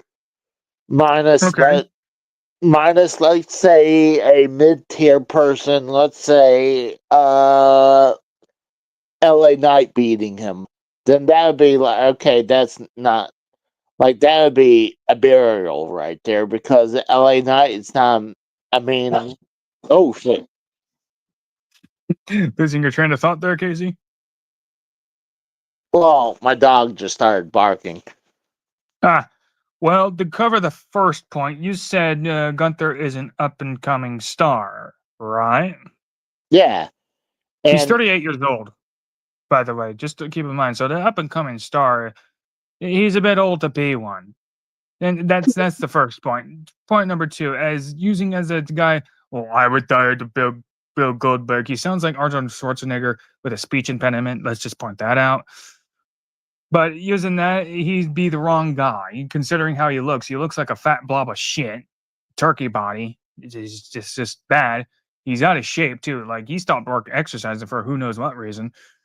And number three, like believable. What makes him believable? All he does is chop, do a Boston Crab chokehold, and stupid top rope move, and it's not really that good. Like I seen his chops. It just looks like he's slapping their chest. It doesn't look believable. He doesn't perform that well. And some people go, "Oh, he reminds me of the old school style." He doesn't even do old school that well. So I don't see what you're seeing, Casey. I disagree because I think he does great job. His chops, I feel like they're brutal. Like I definitely don't want to get hit by those chops because people get cut up from his chops. Dude, But it just takes about like 50 chops to make the chest red, really. So it's not that hard, Casey. Trust. Like realistically speaking, anybody could slap you in the chest until it's red. It's not as impressive as you think it is. I think it's believable if Gunther be able to retire Goldberg. I mean, did You you think it's believable, but I'm telling you this right now. The way what you're thinking of chops as make until the chest is red, anybody can do that. Like, but if you really want to talk about a chop, What about Big Show's chops? And then Oh, compare that to Gunther's. oh yeah, because obviously Big Show has the bigger hand, and he has more mass behind it too. Yes. Yes. So by that logic, would you agree with Big Show retiring Bill Goldberg? No, because Then there you go. Because like, even you know, because like Gunther's chops is like anybody that can do it, even Bret Hart, but it's not that impressive when you well, really watch because you're looking at it as a well, Gunther does these chops and that's his kind of his move set, and that's what he bases his whole entire persona and wrestling style on. But that's really all he does almost every match. Sometimes you'll see a chokehold, sometimes you'll see a power bomb, sometimes you'll see a Boston Crab or a chokehold, or even a springboard top rope move of a splash, but not done that well. And this is well, what I'm leaning towards. This is what I'm leaning towards. He's not as good as you think he is. And in fact, I think you're only saying this is because like I think you saw other people like him and you look at him and go, well, I guess he's not that bad. I think that's what it I is. think he's a good wrestler. I mean, I think he's definitely believable. Like, I don't think he's believable. Wrestler, I'll give you that. He can wrestle. Believable, no.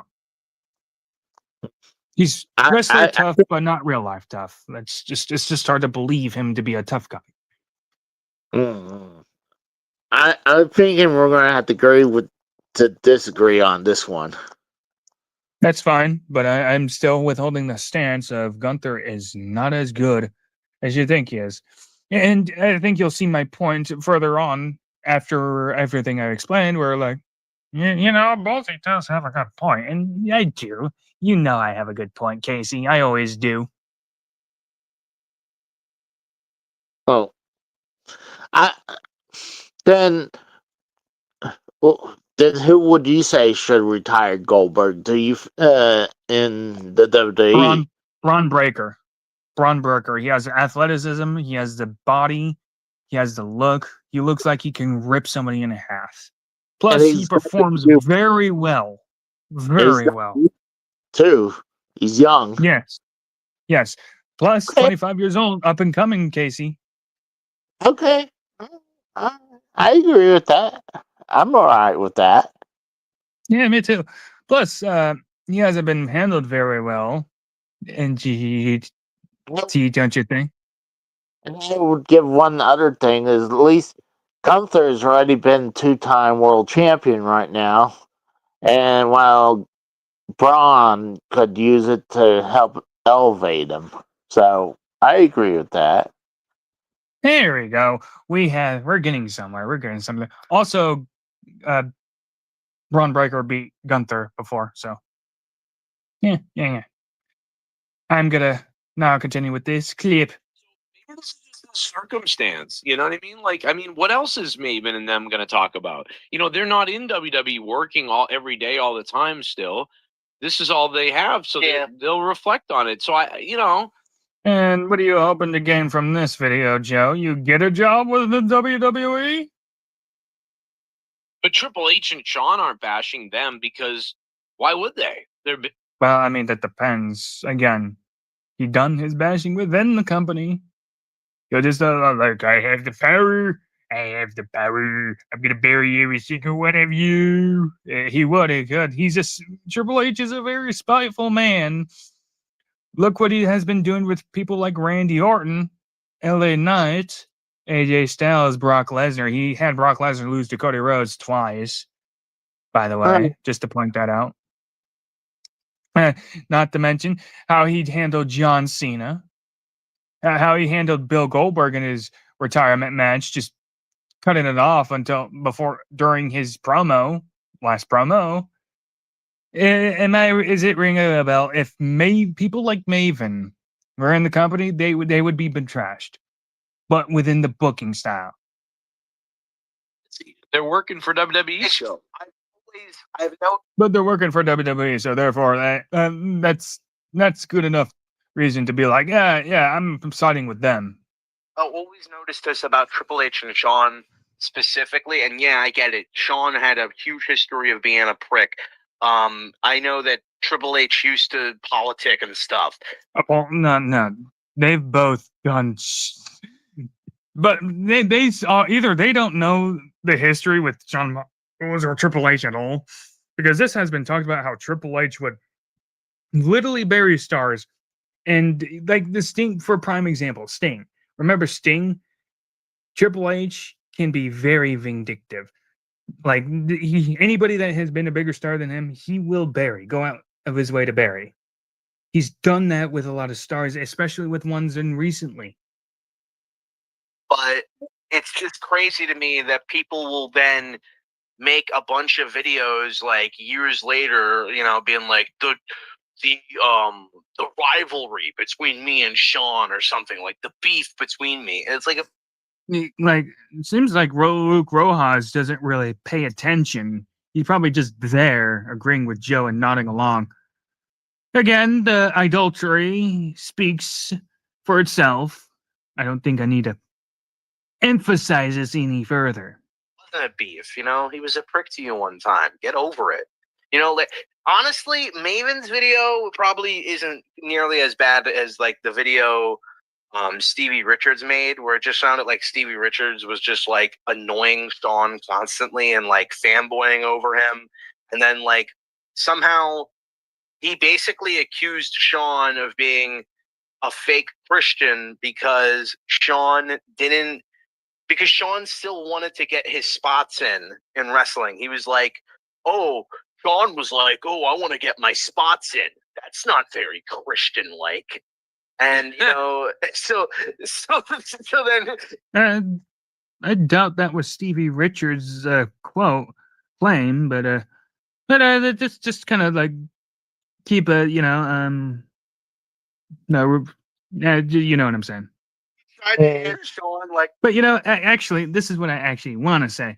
Keep kind of like misquoting people there, Luke. Keep doing that. Keep doing that.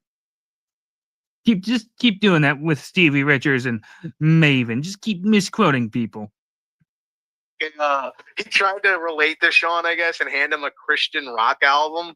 And Sean basically told him, like, you think this makes you a good Christian? Listening to that. Yeah, like, it turns out Sean is still a dickhead. I mean, like, that's what it sounds like. I mean, honestly, I don't know. I mean, it sounds like Sean. I mean, who cares if he wants to get his spots in? He's a wrestler. Of course, he wants to get his spots. What's he gonna do? He's gonna fucking sell to you. Yeah, and he's just gonna let you get your shit, and then you fucking beat him, and then everybody claps. Like, no, he's gonna get his shit in because people paid to go see Shawn Michaels. You fucking asshole. Do you understand people? The ego and to me, the ego of a person who thinks they've found God and been saved. Like, I'm sorry, like this is not a shock to me. Listen, Sean. I'm beginning to get the Christian hate from Joe, but let's listen in and listen good. Michaels is still probably very similar to how he always was, just minus the drugs and maybe more inappropriateness or whatever. But he's still like probably an ego-driven, selfish person, because only an ego-driven, selfish person would be a piece of shit for 20 years to everybody and then say he's saved. You know what I mean? And then changed and whatever. And then still does it basically, but I've been saved, so it's okay now. I love you see the dig on Christianity right there? Casey, Well, everybody, I just noticed. Oh wow, quite some hatred towards Christianity Joe has, doesn't he?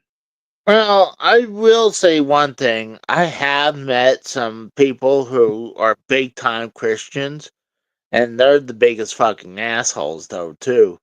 So that just because they're being Christian and being nice ain't the same thing, Being Christian. Being Christian does not mean being nice, Casey. In fact, I'm getting the idea that a lot of people understand Christianity. Let me just inform. Christianity does not mean I have to be kind to you. Christianity does not mean any of that. Okay, well, actually, I gotta pause and sorry.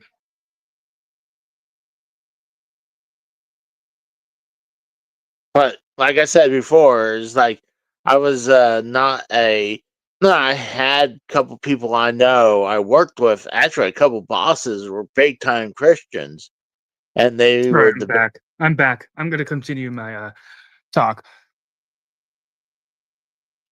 all Yes, right. but like I said, Christians does not mean you have to be nice or kind to people. Joe is like, oh, well, like, and stuff like, oh, no, But I experienced that. It was like where, like, oh, I thought they're supposed to be Christians. They're supposed to be like nice, but learning like, no, some of them are the biggest assholes.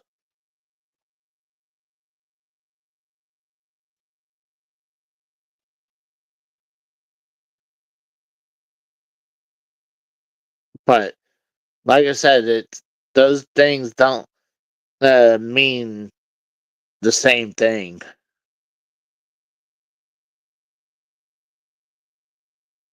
Did I lose you?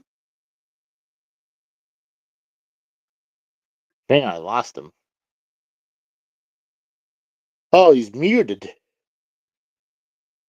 Halsey's muted. Huh. sorry, I had to do something real quick, but I need to continue the point of the Christianity. But sorry about that, Casey. Left you hanging. But For a second, I was like, maybe. Christianity is not meant does not mean I have to be nice to you, not to be kind to you. That's not what that means. You're talking about Christians that are the biggest assholes. No. In fact, whenever you meet a Christian, in fact, you're not gonna meet an asshole. That's the odds of that is very slim. And if anybody that is an asshole are not real Christians. They might claim it, but no, they're just hiding behind the fact that they're hiding behind the term to justify what they're doing. That's not a real Christian. Okay. Now, as Yeah, far as what Joe said when it comes to Christianity, they're like, well, he's probably just doing it just to continue being the asshole minus the drugs. No, that's not what happened. And this, when you talked about being saved, no, people don't talk about being saved just because they're justifying their actions and saying they're changed. No, no, no. They're talking about being saved because, like, they were in a deep shit. They were in a bad place at that point. But the Lord revealed themselves, and now they're trying to turn away from the sin that, got them there in the first place. That's what it means. It doesn't mean you're going to be a better person. That's not what that means. What it means is you get renewed and you go through some changes. Shawn Michaels clearly went through some changes when he stopped doing drugs. Does that mean he's going to stop being an asshole? No, that's not what that means. No, it doesn't mean he's just going to simply stop being a bad person. No, nobody ever says this. What it means when they say they found the Lord is that they were caught in their sin. They recognized what they were doing was wrong and horrible. And so they make the change to turn away from it. That's what it means to be a Christian, turning away from sin, not just, oh, I'm a good person now. Anybody that interprets it that way doesn't know a goddamn thing about it, hasn't even read scripture, doesn't understand it. Because the whole thing about scriptures, if you read any of it or even understand verses, it teaches you to repent. It teaches you that you are not a good person. That's the whole point of Christianity, of being saved. So for Joe to sit there and act like, oh, these people act like good people when they're not, buddy, you think you're a good person? Buddy, we just went over the things you've done in the past. I gotta be careful because I'm being accused that I'm obsessed about this man. So God, don't doesn't matter. It doesn't matter. Apparently, I'd be accused of being obsessed with this man. Joe Cronin it does not understand anybody that tries to tell you Christians make you a good person. No, that is not what that happens. That's not how that happens. Anybody that claims that to you, claims Christianity is the way forward, should only say, yeah, Christianity is the way forward. It's the truth because it was based on the first Second Testament of Jesus resurrecting after being crucified. This man is truth. He is the one true Lord and Savior. So yes, and then the Yaga to return by Romans, where hey, these are Christians. Let's kill them, prosecute them. That's how it gone. So any Christian. It's not about being a good, the best person you can be. It's more about like spreading the word and treating everybody with, let's just say, the best word isn't just kindness. It's treating everybody like they treating everybody the same as you would treat others. Basically, treat everybody how you want to be treated. That's what it is. If Jesus went around going, fuck you piece of shit, this, that, and the other, he would expect that in return. But this is what he did. He helped save people. He healed people. We're called to heal people, and that's with the word of God, not with just saying, "Oh, it's okay." No, you heal people with the word of God, because even Jesus wasn't kind with words. He told everybody straight up. So, like again, Joe Cronin and his hatred towards Christians, undoubtedly very, very anti-Christ. Satanic, very satanic. What do you think, Casey? Did you learn something today? No. Of No. course not. Of course not. Anyway, let's go. I Let's go. We're going to continue with the clip. The problem is though, he has changed, and that's so much so that he's admitted that, like, yeah, I wasn't even the drugs. I was just being a fucking asshole. I was just a horrible person. Like, he's literally admitted to things like, yeah, like one time a lesbian fan, or like some fan with like a leather coat or whatever. She was like this hot chick, but she had like a leather coat. She like wanted an autograph, and basically I wrote like that she was a lesbian on her. Oh God, he probably wrote like carpet munch or a dyke or something on it. Yeah, something. He wrote something like that, and he basically he admitted like that was like a really shitty fucking thing for me to do. And so it's like, to me, like when I hear stories about him saying stuff like that are like nobody's even came out about, it's like, Yeah. I think to me that proves that even if like you want to believe the whole thing is phony with him being saved, he at the very least has enough to be like, I was an asshole, I was wrong, and I've changed my life. I think maybe it's possible earlier that the whole thing with I'm saved and stuff was a little exaggerated, but I do think that he has done A enough. little exaggerated. And let me just say this: spiritual warfare is real. Spiritual warfare is in fact real. What were you going to say, Casey? I was like, I would disagree about that. Like, how long he's been Christian? I'm like, how like you gonna keep playing this up for this long? A lot of times when people say they're saved and then they turn, they don't go this long and without turning again. But What do you mean by turning again? You mean like turn back towards their old ways? yeah, exactly. I just think some of the Well, Casey, like, the point of like the whole Christianity is to like Jesus is the savior. Now you're called to turn away from your sin, right? yeah. No, So I'm like, just saying, but that if you're trying to say like you're gonna still sin, yes, it's pointed out, but it doesn't mean that Shawn Michaels just continue doing drugs because it's just that simple. Some things you're gonna cut out from your life because it's just not healthy for you. That doesn't yeah, mean you're gonna stop doing I agree. bad. No one's saying Shawn Michaels still doesn't do bad. Of course he does some bad. That's not the point of Christianity to say, you're no longer a bad person. And that I already pointed out. I already pointed all this out. I explained this pretty thoroughly, Casey, where I'm saying, like, okay, the point of Christianity is, I'm in a bad place right now, but the Lord revealed me. Shit, this is my Lord and Savior. He saved me. I'm out of that bad place. Yeah, there we go. That's what it is. It's not now I'm a good person. Oh, it's not now I'm not depressed. It's escaping your mental terrible place in a bad state and finding peace with yourself. That's really what it is. Yeah, I agree with that. There we go. Now you were taught again, but you probably didn't learn anything. Am I right? Well, I was just saying that I was refuting what he was saying because he's saying that he was playing it up as being saved at the beginning. But I was like, Shawn Michaels or Luke Rojas?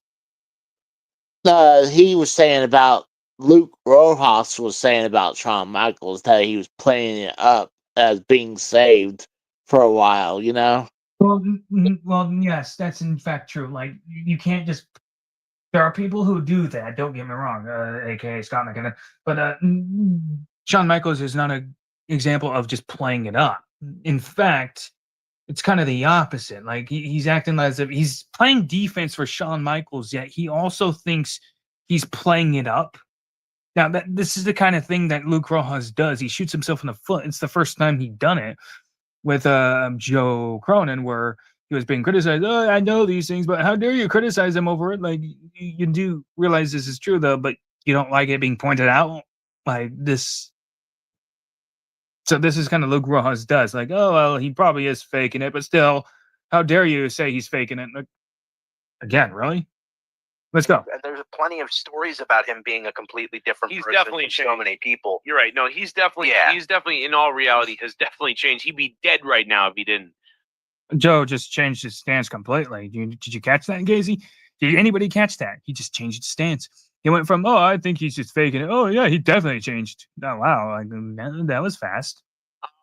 But no, I think that God, I think I lost what I was gonna say, but like it was important kind of I think that these people too, I think the real issue is not that Shawn is still a dickhead or something like that. I love Shawn. He's my favorite wrestler of all time. Shawn Michaels is my guy, but Unfortunately, he's a Christian, so he's not. I think it's that he's a tough guy. He's a tough guy. He's a tough guy. No, he's not. In fact, back in the day, he'd be considered the weak link and the pushover. There was a story that recounts where Shawn Michaels was wrestling Stone Cold Steve Austin. Undertaker came up, wrapped his hands, and sat in the chair and watched the match. If Shawn Michaels didn't put Stone Cold over, Undertaker would whoop his ass. And then Shawn Michaels let Steve get the pin, and Undertaker unwraps his hands and leaves. I'm just putting that out there. Hey, Bullsy. And not in like a bully sense. What's up? I'm gonna take off. I gotta walk the weasel, and I'm gonna go Cool. get something to eat. So I appreciate you having me on. Cool. See you later, Casey. All right. There goes Casey is raw, and you should take his leave right now. There we go. Yeah, it's nice of Casey to call in, and Dave Rose could call in. Let's continue. I just mean he's a tough guy. So like He's a tough guy. Elaborate what you mean on tough, please. these other people No, he's not. He got his ass kicked by cheerleaders. What? And I mean, Yes, that's actually true. He got his ass kicked several times. yeah, I mean mentally tough. Shawn is not afraid to Mentally tough. Mentally tough, huh? like to shit on you, or if you say something that's kind of weird or like out of it, he'll say something. He basically will treat it like cold. He'll be like, "So you think you can do that?" You know, like Triple H is the same way. What exactly is Joe referring to? He just said, "Oh, they're mentally tough. They'll say something back and stuff." Like, what is he basing that on? Like, yeah, you think you're gonna be the next thing? Like, okay, you. And then there's politics and bury them and all that stuff. But Maven bad person, all right? Right. Really have to prove it to Triple H and Shawn Michaels. They don't just go, "Oh yes, you're all full of yourself like every other wrestler is. Now we'll bow to you, or you're going to be the next guy, 100%." No, they're going to roll their eyes and be like, "Sure, guy. Let's see." Oh, so Joe is actually justifying the burials and the sabotages that these two pulled. Yeah, remember when they exposed the Vegas business back in 1997? But no, well, like, they're not bad people now. Like, they're mentally tough. That makes them mentally tough. How dare you? How dare you be against them? How dare you think you're a big star? They're allowed to do that. Whatever. But what I'd be interested is when someone really is over, when someone really is selling, when someone really is fucking tearing it up. Like, I think CM Punk is a good example of this. I feel like CM Punk really was doing some things, and they were kind of still crapping on him. And I think that shows you that no amount of anything would have helped, Mr. Anderson. And it's just about it. They don't like you. Mr. Anderson, like, what is Joe even talking about right now? Like, you're talking about like burying people, their mental stuffness, and bring up a CM Punk as a prime example, and he was doing good shit. And now Mr. Anderson, like, he's all over the place. Like, what is your point, my guy? Really. I think Mr. Anderson, and maybe it's about how humble you are too. I mean, maybe if Mr. Anderson was in the back, right, and he was talking to Triple H about things, and he had said something like, yeah, I've got a really funny gimmick going right now, and it's really good, and it'll probably last about 5 minutes. So basically, it just turns into some weird hypothetical situation of somebody named Mr. Anderson and stuff, and I guess he's gonna make an excuse and defend Triple H for burying talent. This is what I'm hearing. Joe Cronin and Luke Rojas defending Triple H and Shawn Michaels burying talent and saying, "How dare you point these things out? You're a bad person, Maven." At that point, I think I'm done with that clip. And they're not going to say anything substantial. They don't. It shows me that they don't know a damn thing about people's quarrels with the two, nor why so many wrestlers came out and do not like Triple H or Shawn Michaels and why they had the beef in the first place. It just turns into, well, like, how dare you? No, they're running the company. Yeah, they're not really in charge of anything outside of what the booking. So, like, again, hate to break it to you, we had went a good portion amount, and I want to focus on.